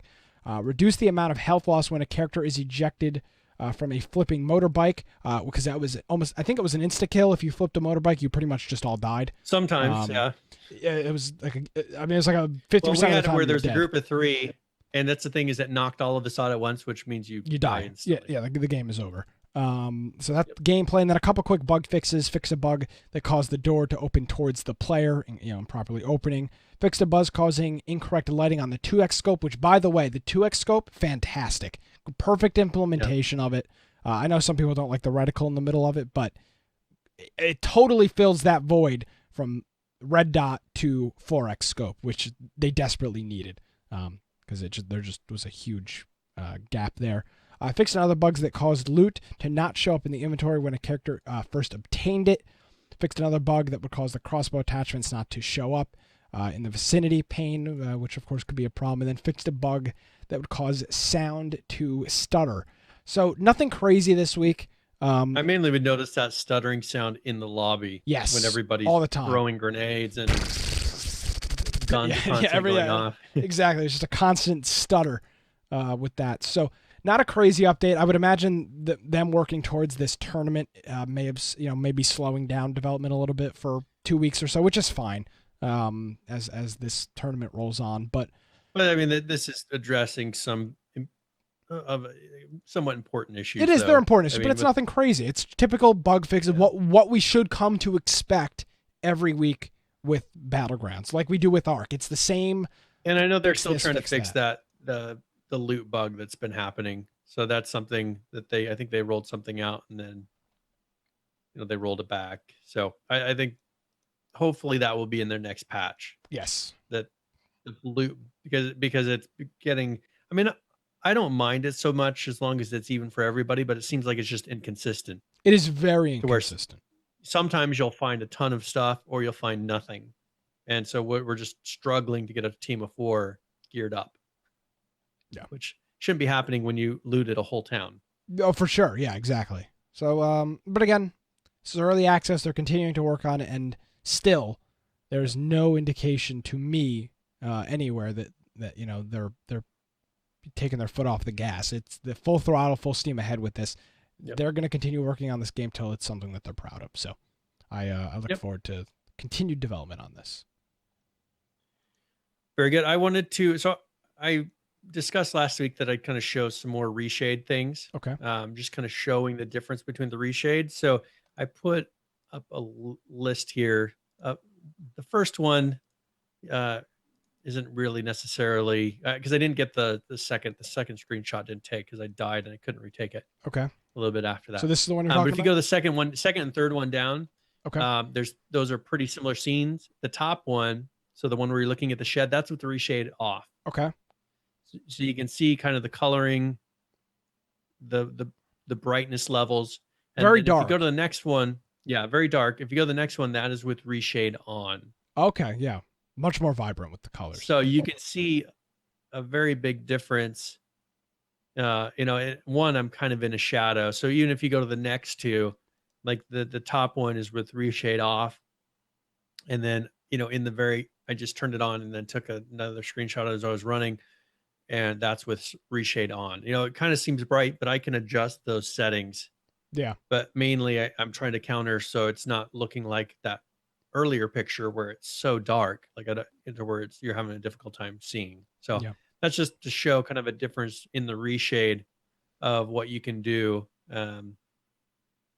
With reshade, just you can set the exact amount of brightness, how vibrant the colors are, the amount of shadows, or not shadows, but how bright the overall picture is. So we'll have a link to that if you want to check them out for the people that are listening. But I just want to do a kind of a side-by-side comparison of reshade on and off, so you can see what we're talking about when we keep talking about reshade. Yes. So. All right, let's do our raffle here, and we've got a whole bunch of ARC news. That we can All right, into. Coming in at the last second, Lady Lickin. Of course. Lady Lickin in. I always call it Ladykin. I don't know. It's got extra letters in there. But congratulations. I will send you a Steam code here in the next few minutes. Now, a lot of these ARC patches are very small. I don't know if we just want to kind of motor through these, Brian, as we're, because they're mainly, the 30th. So in 5 days is when a big patch is coming out. So these are mostly just dealing with bug fixes. All right. So we can start off at 256.42. These are quick. There's like 5 in a row. They're just one line. This was released April 19th. The gender of the creature now displays in its inventory. When you open it up, it'll tell you what the gender of it is. 256.43, another one-liner. This was the 21st of April. Fixed a case where items were being highlighted despite not being available to use. So this would be an issue if an item wasn't available at the current time. It would show up like you could use it, even... I don't know, like you go up to a door and you have a key or whatever, and the door's not locked, it would show up anyway. So that was another one. 256.44, change the inventory menu font to be bolder and improve the chat box font rendering. 256.5, fixed several cases where you could clip into the world geometry. We've seen these ones, Brian. These are rocks and clipping into the side of a mountain. Just typical stuff like that. And then fixed electric structures not remaining properly active within underwater bases. What is your thoughts on this? Electric structures underwater. That wouldn't happen. So, because you can seal with the underwater bases, you can kind of seal an air pocket in. You can seal it off to where it is dry in that area. So, I understand how they're doing it, but I think it'd be more fun to, rather than having a generator or something underwater, why not have it to where you can make a cage for electric eels? Something fun like that for underwater bases, where you make a cage for electric eels, and then they can go through and the eels will power the base as long as you keep them alive. I don't know. That just seems more interesting to me. Yeah. So I don't know. I would imagine that something like that will be sorted out. I don't know. It just seems kind of weird, right? 256.51 fixed an issue with teleporting when riding dinos. Now what kind of teleporting is this? Is this in map teleporting, or is this like that cross-world crazy teleporting thing?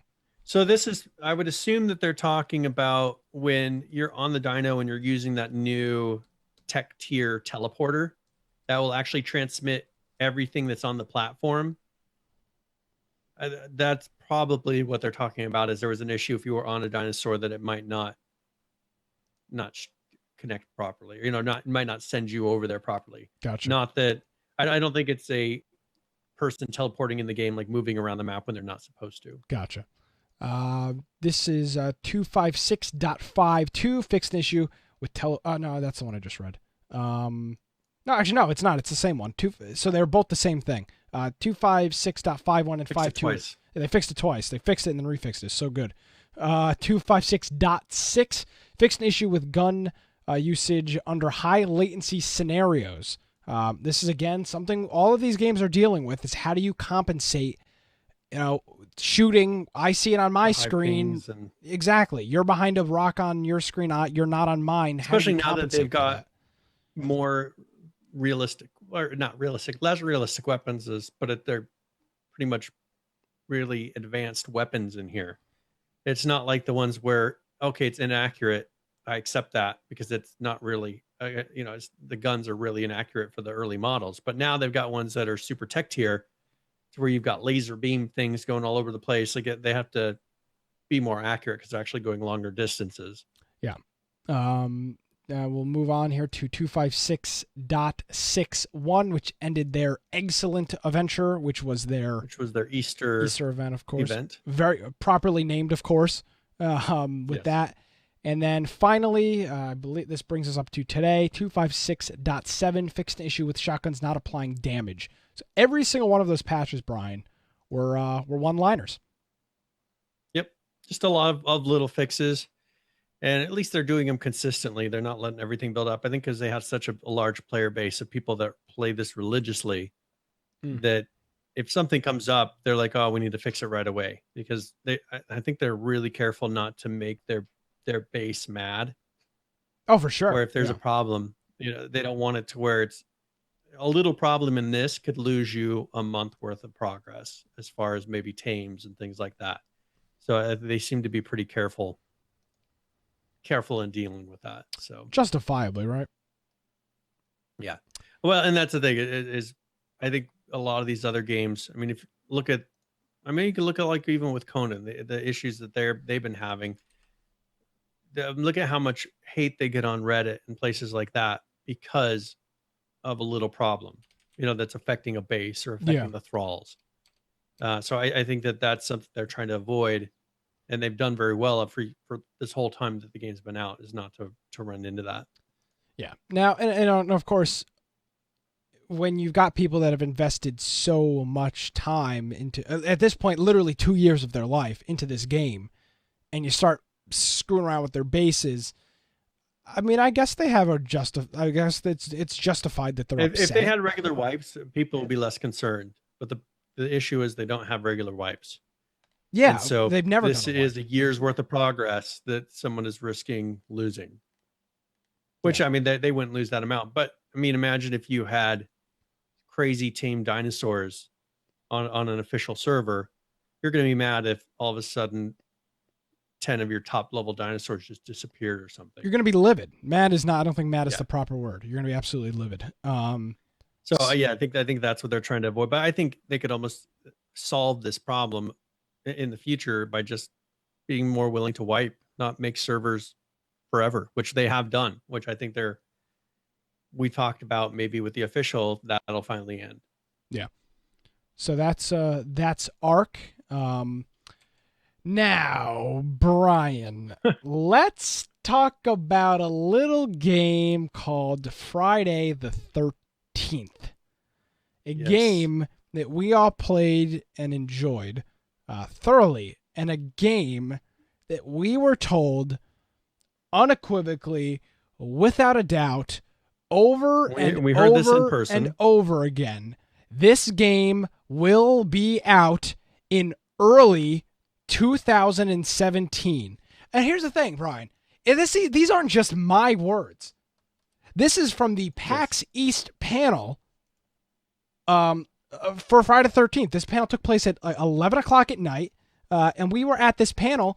So let's listen in to what they had to say about their release schedule, because, we'll get to it, but let's first hear what they had to say and them justifying this. This was, for context, this was March 15th, I believe, or around that, a couple days maybe beforehand, that this panel took place at PAX East 2017.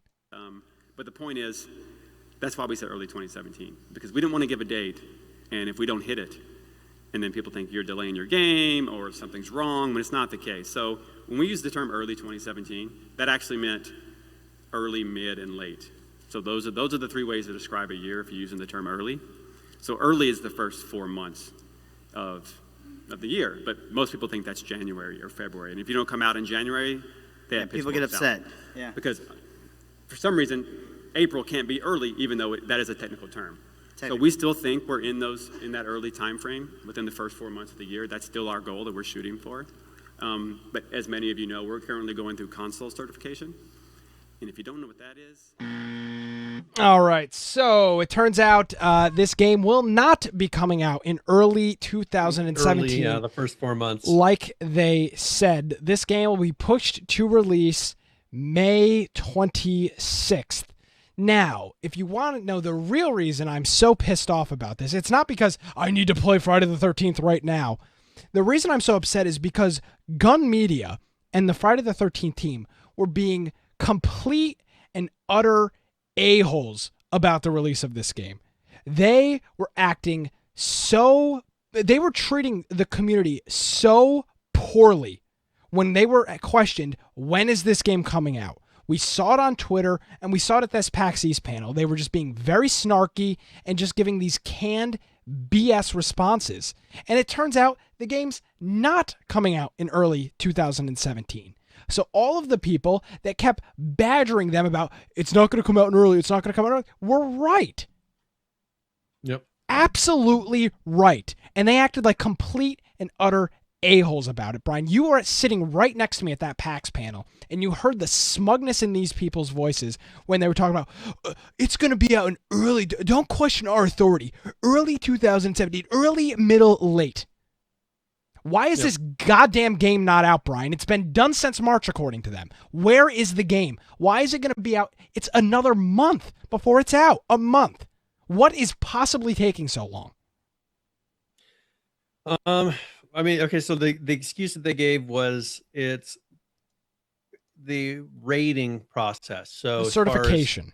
T for teen. Well, they had that. Now they're saying that the rating process is taking a while. So the T for teen, or whatever it's going to end up being, is also causing it to be late. So I don't know. My frustration with it is that I paid $40 for this game, and I kind of have buyer's remorse now because it's the exact same price. If I would have waited and paid for it now, it would have been the same price. And I think my point's not getting across here. I'm not upset that the game is delayed by a month. I'm upset because they were riding in on their high horse, constantly saying early 2017, when they knew, and we all knew damn well, this game was not coming out in early 2017. It's not the release date. It's how they went about it and how they treated the community. They treated people, go look at their Twitter. People are asking them, when is this game coming out? And they're treating them like absolute garbage on Twitter. And then the game doesn't come out in early 2017. It's not the release date that I'm pissed off about. It's how they treated the community and how they went about the problems with getting this game out on consoles. I get it. Yeah. Shit happens. That's what they're writing in chat. And I get that. Stuff does happen. But don't treat your community like garbage when they ask you when it's coming out. Because they told us for 6 months it was going to be out. I think they should have just been more humble about it. And that's what was the frustration I had. And I kind of brought up last week was just the attitude that they seem to have. And that's what you're getting at from their responses. I know it gets frustrating answering the same question over and over again, but don't come back with such a solid answer of, it's late, and then talk about how 4 months, is still officially. Just say it may not be in the first quarter. If he would have said it may not be in the first, beginning, we may leak into the center or to the middle of the year. If everything doesn't go right, it could go into mid 2017, and just leave it at that. Just say it. But the thing is, he wouldn't say it.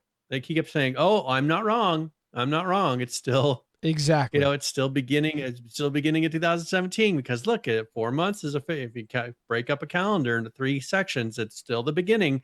I'm not wrong, and he was still wrong. It's not about him being right or wrong, and that's the problem. He seemed to only care that he was not wrong. Well, just be truthful. Don't sit there and try to defend that you're not wrong. Just say, all right. Say it may go into mid it may go a month after. Say our goal Okay. is early 2017, but we may have to push it back. They made it very clear in this interview. We were all sitting there watching it live. This game will be out in early. This game will be out in early. It's March 15th, but don't worry, it will be out at 1, 2, 3, 4 early April. Early as April 2017. They made it so unbelievably clear that it was going to be out in early. That's what pisses me off about this. There's been so many games that have been delayed, and I didn't complain about those. And I don't even care that much about this game. But I'm pissed off with the smugness and the way that they treated people when they were asked about the topic. That's what really frustrates me about this. I get kind of frustrated that I feel like I got nothing for pretty much kickstarting it. You didn't. I feel like I got nothing for it. Like I expected that the $40 meant something, and now looking like there's absolutely no reason to support the game. They should have at least given a skin. They should have done something for people that or supported them before this month, much before the game came out. It's the exact same price as buying it day one. I just that is what frustrates me too. Is I just don't understand. I mean, they just devalued what the game feels like it should be. So, and PH is echoing the stuff that we said for weeks. They should have just released this on PC, and all these problems would have been solved. Because, according to them, since March, mid-March, the game was done. It was just going through certification. Because you can't go through certification while you're developing the game. The game has to be done. You submit it, and then you'll go back and forth with them. So ideally, this game has been done for over a month and a half, Brian, and it's just been sitting there waiting for console certification. So what? Yeah. So what? When are we gonna see it? Well, and they've done very little as far as teasers of upcoming content. Like if you look at, I mean, they showed the videos that we saw in the live event of the kill moves, but if it's done, like keep giving teasers and kind of feeding your fans a little bit by a little bit just to keep them on hook. But I just feel like they haven't done that. Like if it's so done, kind of show stuff. So start putting it out there, just little teasers of saying, I know you're waiting. Here's something as a thank you for being willing to wait. I agree completely. So. I guess maybe it's more of the PR side of how this was handled was just not. It was just handled very poorly, very very poorly. It was handled. So I guess we'll. I mean, hopefully they learned from it. I mean, they don't put out a ton of games. They're not well established, and we've seen these kind of fumbles before. But I would hope that they would have learned from it and not keep making the same mistake. They just haven't changed. Nothing has changed so far. No. So we'll have to see what happens. So again, Friday the 13th release date pushed to May 26th, which is a month, almost a month from today. A month and a day from now. A month and a day from now. So look forward to that if you purchased it. We'll see. Just very frustrating with the communication with this. I'm genuinely upset about it. Because they honestly, Brian, you sat right next to me with that. They treated people with no respect when they were asking questions during that PAX panel. At least in my view. Maybe it came off. Maybe that's not how it was meant to come off. But it came off to me like that, and I'm not the nicest person in the world, and it came off to you like that, and you're a very nice person. So. Yeah, that guy rubbed me the wrong way, and I figured maybe it was just him, but it seems to be like that attitude is continuing to come from the company. So it's not just him that's doing it because he's not answering every single tweet. Yeah. And so that's just kind of, and I kind of mentioned this before. It's just got to be the culture of the company that they've created. And I think that they just have a very poor attitude of people that are working there. And it's not that the people are bad, but I think that what has been passed off as normal for them, I think that has been tainted. And I don't know. I mean, it's sad. I mean, I'm looking. It makes it frustrating for us. Yeah. And watching people how they're acting in this, and I'm on board with you. Like, I don't really care. I enjoy playing the game with people that are in our group. Yeah. I'm not highly tied to the game, but just seeing, I just felt kind of disillusioned. I just felt like seeing all the stuff that's going on, and then seeing just the fact that I got nothing for putting $40 out, and I forget how many months ago that was. Just handing them cash, and I still don't have anything in my pocket for it, or I don't have anything on my computer for it. That's kind of frustrating to me. And I know that they did the pre-test. That's cool, but if it's done, it's done. Just get it out. I agree. This game better ship practically bug free. If it's going to be late, just say it. Yeah. Yeah. I mean, if they've had all this time while it's doing the testing to work on future bugs, so they should have some really good patch notes. Yeah. I don't know. I really wish they were just more upfront. Just more upfront about this stuff. Yeah. Well, we'll find out. I mean, hopefully this will get out, and any future, because this is still just going into alpha. Like, this is the stage into alpha. So hopefully once that happens, like, this continues. This doesn't continue in the alpha testing phase and the bug fixes and this whole attitude of, oh, it's, like saying, oh, this isn't a problem. This isn't a bug. You're wrong. Like, it's not happening here. Yeah. Hopefully that's the kind of attitude that you get when people are like this. So hopefully it doesn't continue, and they actually turn it around to where they're a lot kinder to their fans and their audience. Yeah. It's, yeah, we'll see. There you go. All right. So, Age of Conan, they came out with an update. Now, is there anything else you wanted to discuss with Friday the 13th? No. Okay. No, I think I got Age my of point Conan. across. Age of Conan came out with an update, and this is their update 25. So You mean Conan Exiles, not Age of Conan? Yeah. Sorry, Age of Conan. Conan Exiles. Yes. Different game. I used to play Age of Conan. Yeah. You're dating I've had yourself, it to where Brian. I've done a Google search and I type Age of Conan. I'm like, this isn't giving me the right responses that I'm looking Damn for. Google. But this is update 25, and it's a lot of emotes. So some people may be kind of disappointed with this update, but this is over 50 emotes that they added in this patch. So it's mainly just a lot of animations. They did do some patch exploit fixes, so you can no longer raid bases in an unintended way by falling through the game world. On death, it is no longer possible to loot containers before spawning or respawning.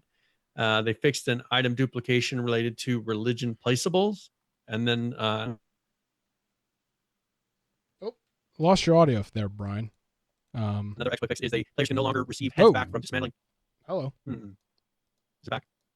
Is it you? Is it like catching up? Yes, it did. It just did a weird catch up thing. Yeah, I think it's your internet. All right. We're all good on this end. Okay. Players no longer receive heads back from dismantling trophies. Thralls will no longer attack new clan recruits, which is kind of nice. Kind of a fun thing, though. You can recruit somebody in, and then your thralls will kill them. Repair hammer can now be used outside of raid times. Changing message of the day without admin access will no longer kick you to the main menu.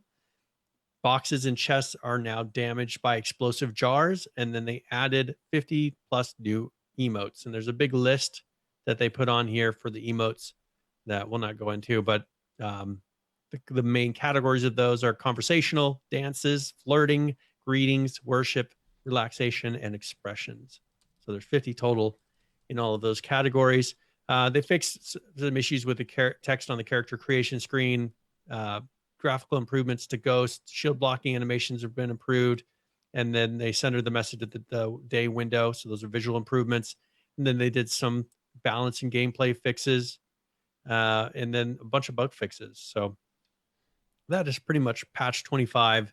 So if you were wanting some more emotes, you definitely got them in. Yes, emotes going on with Conan. I've got some. We look at a game like Conan, and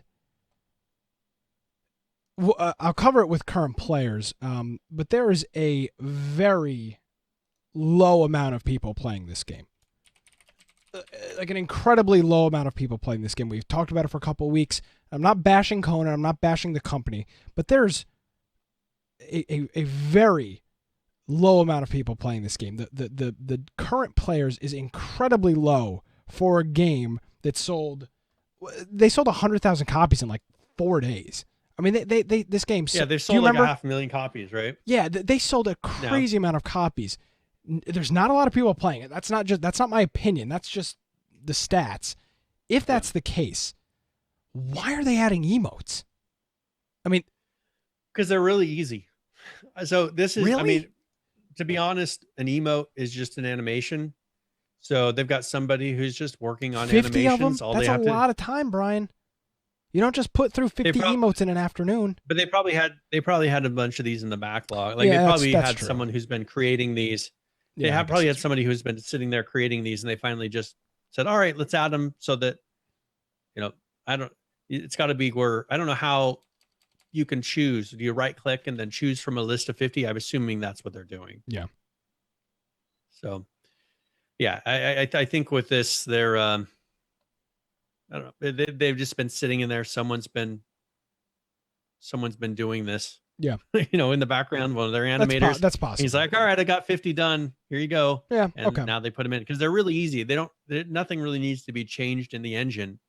You just have a list of, all right, adding this emote to the list, and here's the animation for it. Now, the problem is when they're not doing checks and blends for all of these, you see people are running, hitting the animation keys, and their bodies are flailing all over the place. Yeah. So they're just throwing these in there here at the moment. They're going to have to fix so that when you're running, you can't do the dance, or, maybe it just does the upper body. But the problem is people are running, and like people are doing all these crazy swinging of their bodies with the dance while they're running, and the legs are still like going up in the air while they're running. And it's insane. You'll have to watch some videos of it. Typical, I don't know, flailing body parts. Yeah, I don't know. Typical the way the body parts act in games like that. What engine is this? This is a Unreal game. This is Unreal. This is how bodies look in Unreal, right? They just kind of fling all over the place. It's kind of common. Yeah. Look at Ark. I mean, it can. Well, so they have the ragdoll effect. That's usually what people associate with the flailing bodies. This is just because they're not doing checks of, okay, you're running. You can't do certain animations while you're running. Yeah. So there you go. Yeah. I don't know. It's funny. They'll fix them over time. But if you go look, the problem is I'm not going to show them here because usually people do them naked, and you know what it looks like when you're naked in this game. So no, I have no idea. Yeah, it's not gonna. It wouldn't be stream friendly. There you go. Yeah, of course. We'll get banned off Twitch for that. Twitch allows almost anything, but not any Conan Exiles. What's next, Brian? What do we got on over here? All right, so I just want to talk a little bit about the Black Death. So they did another content patch on the 23rd. Not necessarily going to go into all the details of it, but I want to let people know that they are still working on this game. They put out probably in the last month about 5 patches, if I remember correctly. So if it's a game that you haven't touched since release, which is pretty much what I ran into, you might want to check it out. They're doing a number of fixes. They're doing a rebalance to the economy in it, and they're doing just a lot of fixes mainly. And so hopefully this game will get to a point to where when you get in there, there's actually things to do. So I know in the last month they did add a lot of new content. So this is the Black Death. This is the one that when it first came out, I pretty much said this game is horrible at the moment. I haven't gone in and replayed this one yet. So I'll give myself a time limit of before the end of this next month. I'll go in and play, and we'll see how much of a change that there is. So I can kind of give a report. What do you expect? See, I feel like you could run into a problem with this game is you I want an objective. That's like my I want point. it to be to where if I kill something, like there's a reason to kill it, and I'm working towards some sort of ultimate goal. Like give me a quest. Is that even in this game? They need quests. They don't even have. That's the thing. They don't have that yet. So no, not really. And so that's why I'm giving it a month. I'm sucks. hoping in a month they actually have some sort of a quest in here. That would be something that other than just running around and be like, I'm going to maybe buy a house, maybe, Maybe. You know, that's kind of the goal right now. So I'm hoping that they'll actually put some things in that's like, let's go and at least explore some area or do something. But right now it's not there. So that's why I'm not saying I'm going to do it this weekend, because I have a feeling I would have a bad Oh, for sure. experience with it. But I'm going to give it a month and we'll see where it's at before the end of May. All right. Well, look forward to it. I look forward to a status report coming up. Yes. Let's jump back into H1Z1. And we do have a new crate. The Outlands crate. This is for Just Survive. Brian, for the most part, this is kind of been the stuff we're asking for. We'll start off with showing a couple of these objects. We do it's a lot of jungle, foresty kind of look.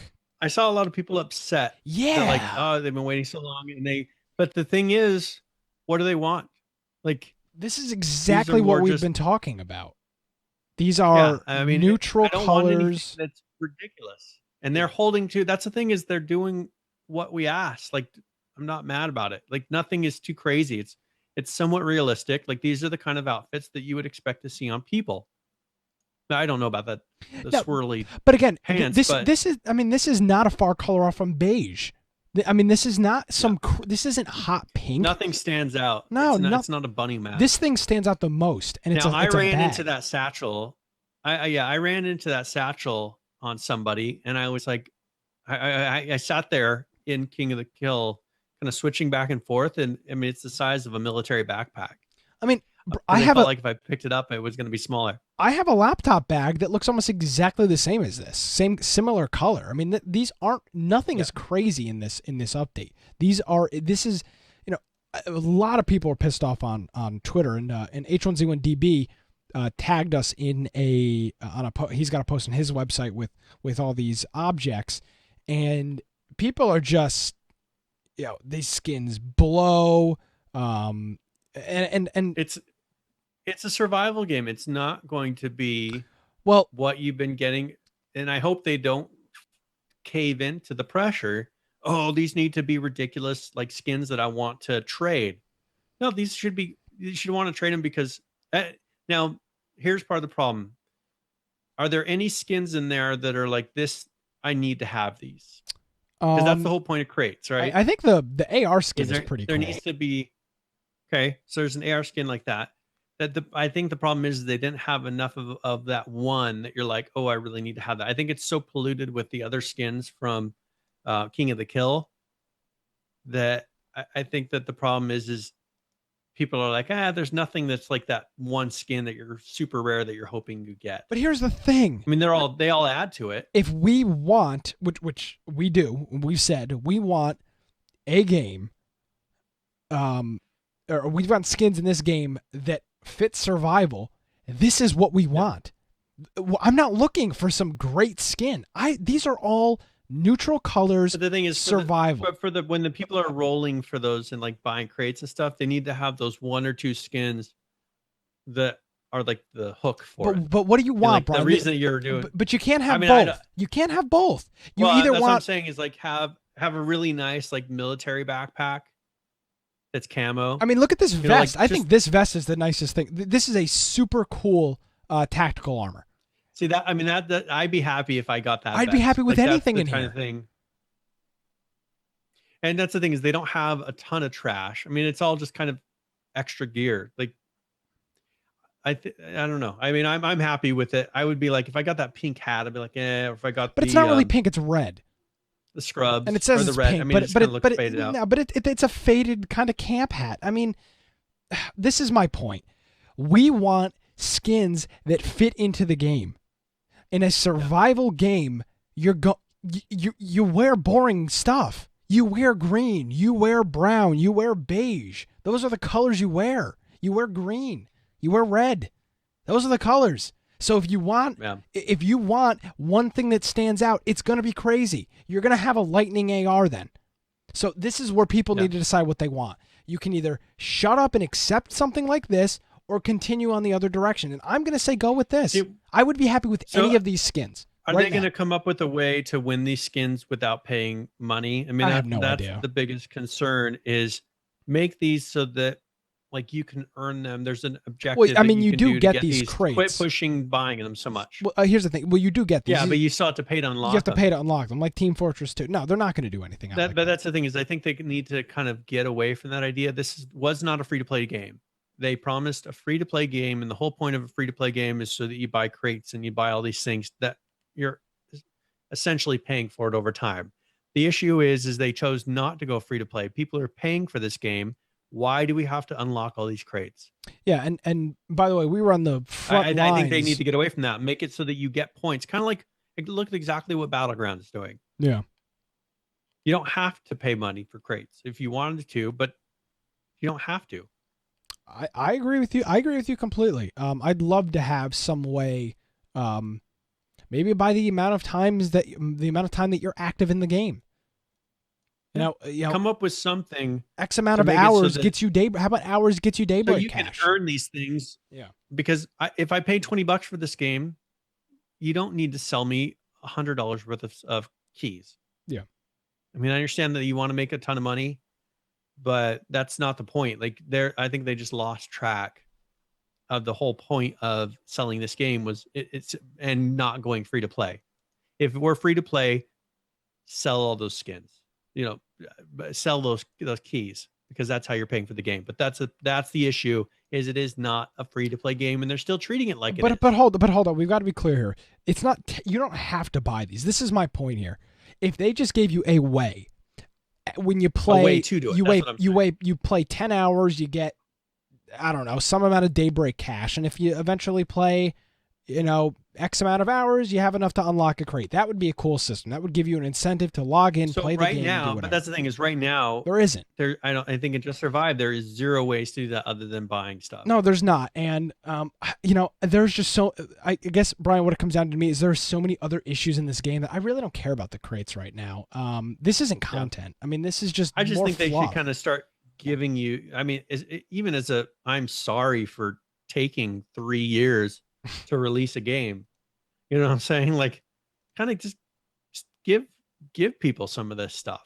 Yeah. Well, again, but to the community. Yeah, but I mean, we already paid for the game and we have no game. Well, I agree with you, Brian. I agree with you 100%. I'm just telling you, they're making hundreds of thousands of dollars off these keys. They're not just going to take them away, and I'm not asking them to take them away. I would never ask a company, capitalism. I would never ask a company to take away this source of income. All I'm asking is that you give users that really want to invest and play the game some way to earn crates. Over maybe you play for 2 weeks, and you can unlock a crate, or 3 weeks, or something. Yeah. Something. I'm not asking them to get rid of the pay crates because I think, first of all, I think that's a BS argument because every other game does it too. Even Team Fortress 2 for the longest time wasn't a free-to-play game. You had to pay to unlock crates. Valve does that in their games. But, you know, they just need to give people a way to get these if they're not going to pay. I mean, they don't have to. I just think it would be a nice touch because I'm sure as hell I have never invested $1 into Daybreak Cash or SOE Cash. Yeah, I haven't either. I've never paid any of their. And I don't in any games. I don't feed into any of these microtransactions. See, the thing is I've only ever put money into a game in those microtransactions if it was a free to play game and I really enjoyed the game.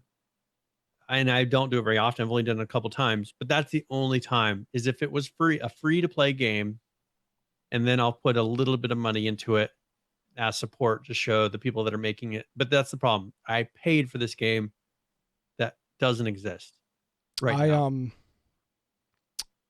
I paid for the premium of Unturned. I think that's one of the only times I've ever done that. But yeah, see, that's supporting because you appreciate what the creator of that game has done.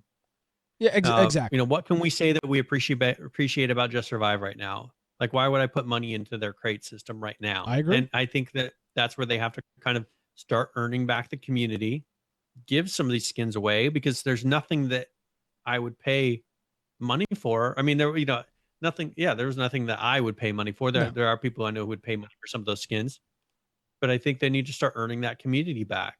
And I just think that putting this out there, have it be we appreciate you crate and give everybody one.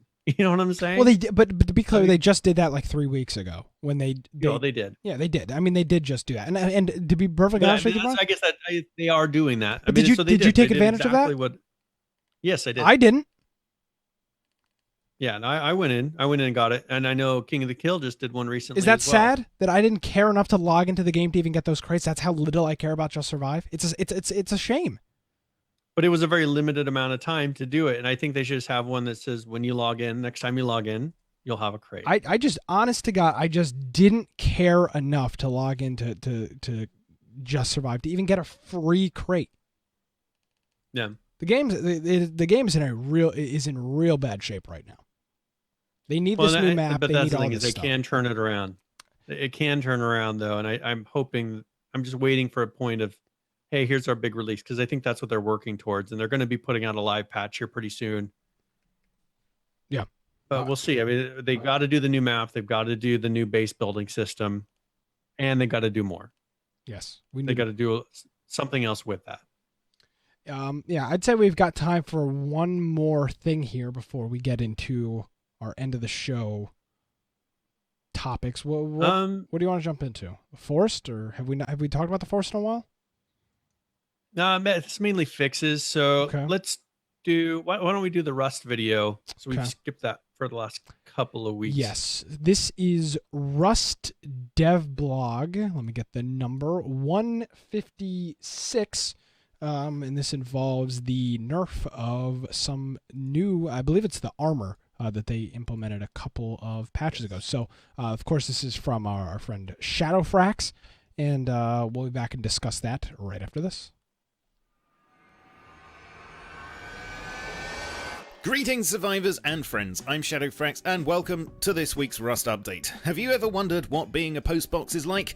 Of course you have. We all have. Well, wonder no more, as the experience is now only a helmet away, because thanks to the first of this week's heavy armor nerfs, your vision will be reduced to a slitty slot whenever you decide to become a pothead. In addition to this, and in response to calls from the community to introduce some more trade-offs, wearing the jacket part of the suit will now prevent you from aiming down sights thanks to its bulky sleeves, and indeed putting on either the top or bottom part on its own will lead to the same speed reduction now as a full suit, instead of the effect being cumulative. In fact, the only thing that doesn't seem to have been nerfed about the set this week is the actual protection, which Helk says he thinks is okay, but as with all things Rust, it'll become clear once the guinea pigs have tested it.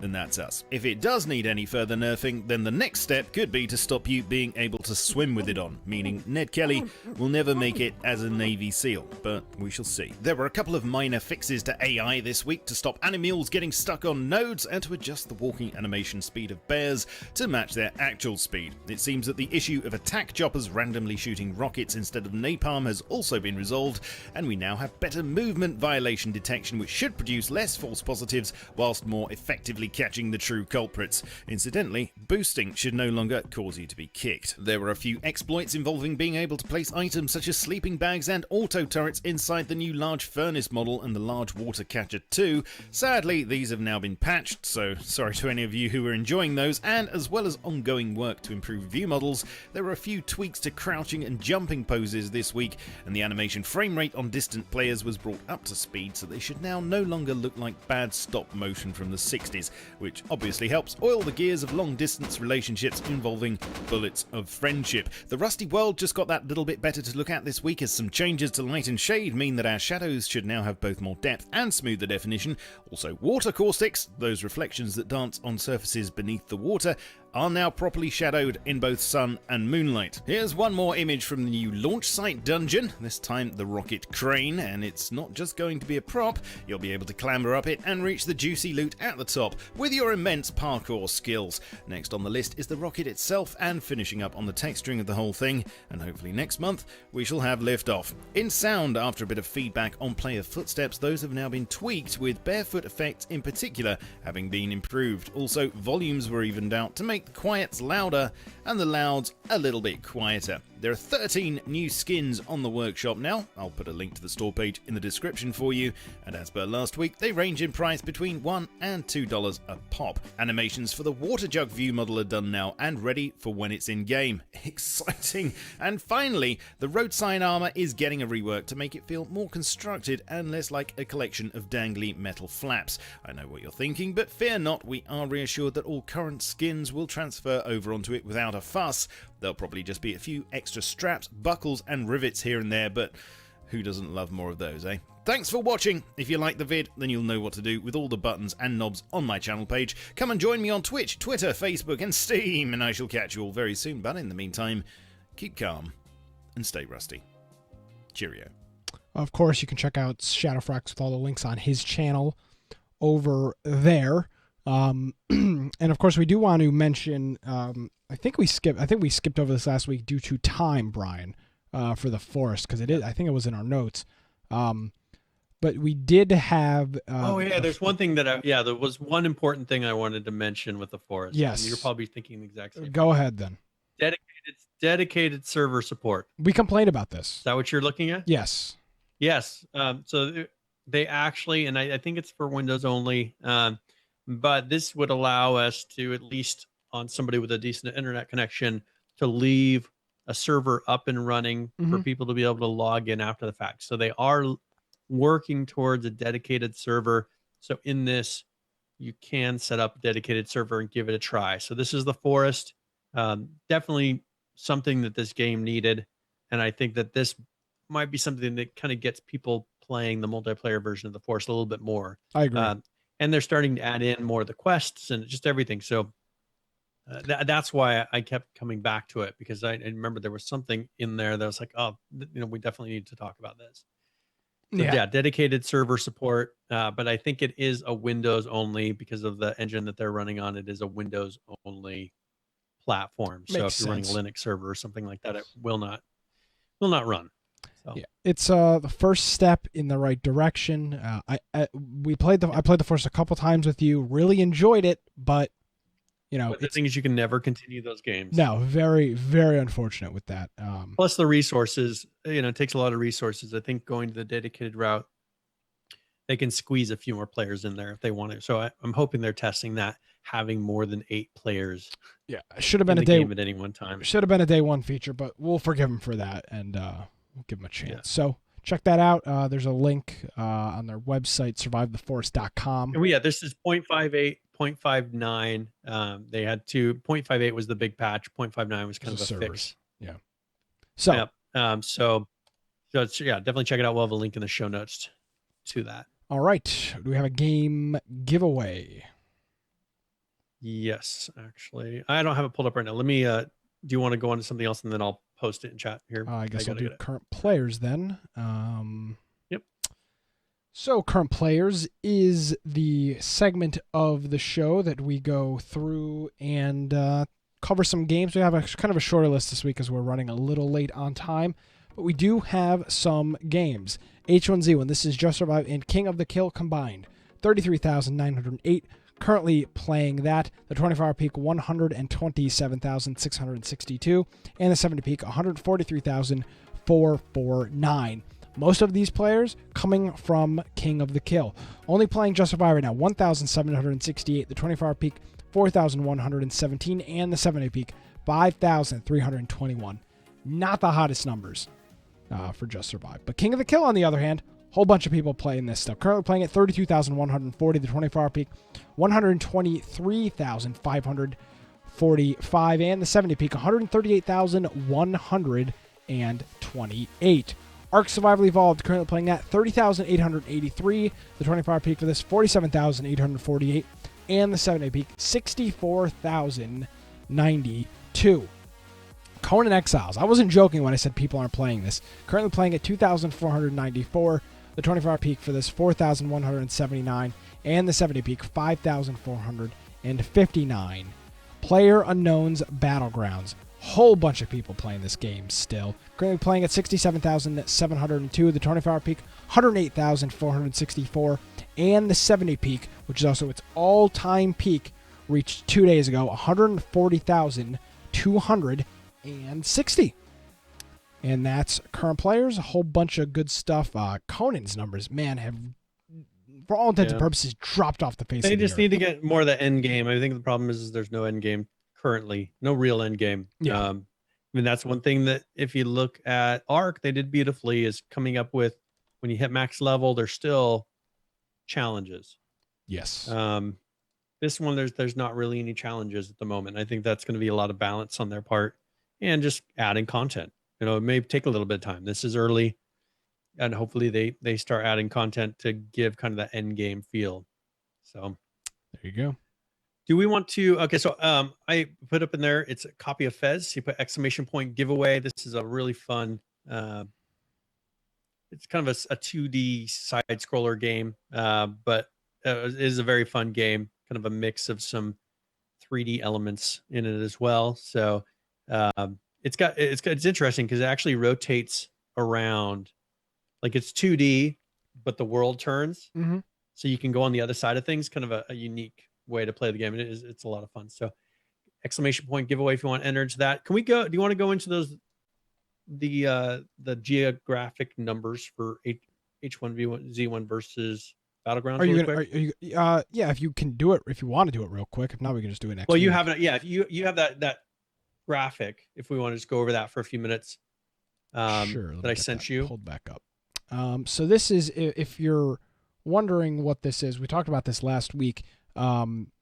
This is and I'll blow these numbers up so you can actually read them. This is the player breakdown by region for both H1Z1, King of the Kill, and PlayerUnknown Battlegrounds. So Brian, I'll zoom in on H1Z1's numbers here. What are we looking at with H1Z1? All right. So the way to read this graph, the blue line that you see up top, so the blue line for each one, the first one is the United States numbers. That's the number of people that have purchased the game. If you look at the overall numbers of total purchases, China is rapidly, because they were much lower a month ago. They are rapidly catching up with the United States. Currently, the total owners geographically in the United States is 21.83% of total owners. China is now at 18.18%. So at this rate, they'll probably be passing the United States in total purchases pretty soon. But then if you look at the red, that's actually the current players. This is in the last 2 weeks. 14.65% of players in King of the Kill are from America. So this is the past 2 weeks numbers of total players. China is now at 34.44%. So over 1/3 of the total players in the game are Chinese players. So if you take that and we can look at Battlegrounds. If you look at Battlegrounds, the total number of players, so the percentage of total owners of the game, about 29.64, so almost 30% of owners are from the United States. 28.19% of players are from the United States. 9.48, so the second place is China. 9.48% of owners are from China. 9.14% of the current players are from China. Huge difference in numbers. If you look, the number of Chinese players, it should pass the United States as far as owners, I would guess, probably in the next month and a half. Well, and at this rate, because if you look at where they were a month ago, it was quite a bit less. And this is the H1Z1 chart, and you can see it's almost a data anomaly. It looks like a data error with only 18% of the people owning the game, yet almost 35% of them of the players overall are playing from that region. It's not linear. This should be linear. And you look back at Battlegrounds, and it is. I mean, 30% of the people own it in the U.S., 28% of the people that play it are in the U.S. And it's a curve. It arcs down. H1Z1's is all over the freaking place. I mean, there's just little divots and dots everywhere. And nothing against the Chinese players, but it seems like all the hackers are playing in the Chinese region. So what do you want me to say? If you look at the hourly, and that's the thing, is if you look at the hourly graph that shows when the peaks are, if you look at the peak for the game, it's at odd hours on H1Z1. Yeah. Like at 8 a.m., it's at a peak. 8 a.m. It always, the peak is always at like 7 and 8 a.m. in the morning. Or well, not in the morning. This is in some other time zone, but it's the peaks are ending in our at our early morning. Yeah. Which so doesn't make overnight sense. they've had a peak. So people are playing what would be in our middle of the night, and then in the morning everything is dying off, and then it gets down to minimal numbers at times that just don't make sense. Exactly. And so that's they kind do of make an odd sense. thing. That's what originally got me in. Well, according to this if you look chart, at they the make numbers perfect sense. with Yeah. the number China. Yeah. 35% of the people playing the game are playing in China. I mean, that makes perfect sense. But it's a problem. So, but that's what didn't make sense originally when I was looking at the graph. I'm like, why are the peaks always ending? Like there's 109,000 people at 7 o'clock in the morning. Like who's getting up and playing this game? And it's just that's when China it's their late evening. That's when they're getting home from work and they're all playing. Yeah. So I mean, it makes sense if you look at it relative to the number. So I just wanted to show that we mentioned that we would talk about it. But if you look, man, they are on a course to where China will be surpassing very soon H1Z1 as far as owners passing the United States. So that'll be interesting when that does happen. Nothing is really going to change, but it'll be interesting to see, are they kind of shooting themselves in the foot as far as American players, because we get so tired of playing against these people with bad pings, people that are hacking. Are the numbers of the United States just going to keep dropping to where it's going to primarily be a Chinese game? It is primarily that's a Chinese game. A third of the people are playing in China. It's a Chinese game. I mean, yeah. I mean, same are we way going to get to where it's Battlegrounds is an 50%, American game. and then why aren't they doing a documentary thing in China then? I mean, that's where the primary audience is. Yeah. I'm just saying they put something on primetime television that's not even aiming at their primary target. Their primary audience now is China. What do you want me to say? That's where they're selling all new copies. What do you want me to say? There's no right answer. No, there's nothing you could say. There's nothing I can say. It's just insane to me. It's just crazy. It is. Well, I appreciate you getting that information for us. They should embrace it. They should embrace that China is their number one, and China go number for the one. market there. Start marketing there. China number one. They need to start marketing there. I agree. Cater to them. That's who you're selling to. I agree. So, anyways, all right. Sorry, that was a rant, and we'll get off of that. Yes.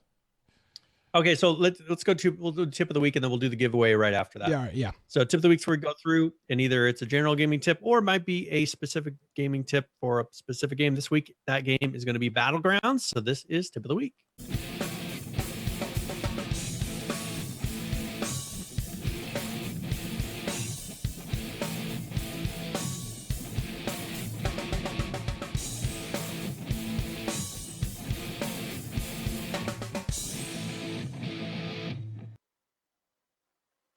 All right, for this week, this is something I keep running to in game. There's kind of two ways of thought about this. So I'll kind of go through the strategy, and then you can decide how you want to play this. But when driving up to a location, one of the first things that we do as a group is scan all doors. Look for any open doors, because in most locations, there are a few exceptions here and there to where, like with the school, all the doors are open. But for the most part, every door will be closed in this game. So if you drive up to a location and you see one door that is open, that means that someone has already been there and looted. So, keep in mind, it is possible. And one strategy that you can do is, if you're holding up in a place and some sort of a compound, have everyone go around and close all the doors. Now, if you leave one door open, that'll give it away for the whole group. So that's if you're wanting to draw someone in, maybe ambush somebody who's coming into the building. The other side of this is you can open all doors, and it gives kind of the already looted feel. Like people come up and say, oh, let's move on. It's already been looted. That's a good way to avoid confrontation and have people pass on. Here's another little bonus tip. One thing to keep in mind is when you see a vehicle parked somewhere, if it is not facing east, that means it is not a spawn vehicle. That means that it's been parked there by a player. It's been driven by a player and moved. All vehicles, when they spawn, face east. So if you're wondering, hey, is that vehicle a spawn vehicle? Keep in mind, hey, is it facing east? This may be something that you look at when you're parking your vehicle. Most people don't think about this. Should I park my vehicle facing east if I want to maybe drive draw someone in there, or maybe not let them know that I'm in this building? So look for a vehicle. Is it facing east? When you're parking your vehicle, decide, do I want someone to come here, or do I want someone to not know that I'm here? Maybe face your vehicle east when you're parking, just to get a little bit of an advantage over somebody. So that is tip of the week. And Brian, I've actually got an addition. I'm going to add on to your tip of the week. Okay. For the because this happened to us the other day. When I was playing in a group. So typically we drive up to a thing and we see all the doors closed. We think it's probably a fresh area. We drove up and all of the doors are closed but this one house, and we were very on edge. There's got to be somebody in here. There's got to be somebody in here. The bombing run had blown the doors off of that house, which is something. That was the only really logic. Hadn't been looted, but it just looked exactly. Looked like it was. So keep in mind, if you see open doors on a house and the bombing zone was just there, there's a possibility that there are no doors on that building. They were blown off, or they can be blown off too by grenades and stuff like that. So keep an eye on that as well. It's your bonus tip of the very week. good. Yeah, and that's one thing. Yep, very good. All right, so let's go and do this last raffle. All right. We will close it.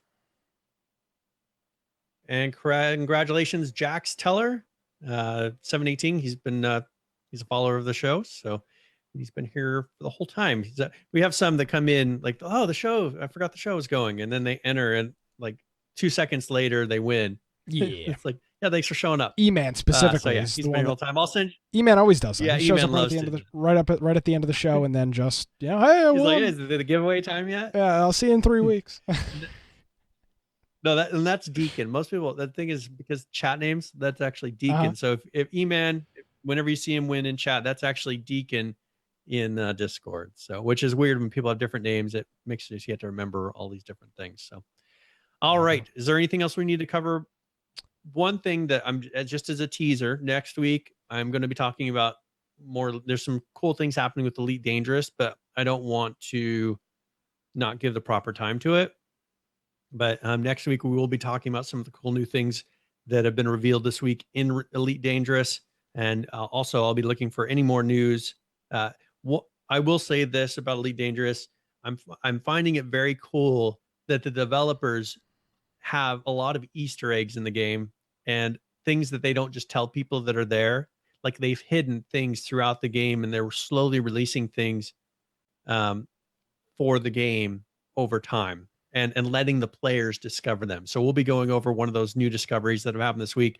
But I think it's a really good way. It's making people just go out and explore the galaxy, because you never know if you're going to unlock some of these cool new things. So I can't wait. So I'm ready. Can't wait to hear about that Elite Dangerous. Actually, wait, no, I'm wrong. E-Man Forever is not. He's saying that's someone else. No, that's Deacon. I thought that was Deacon. It's not. All right.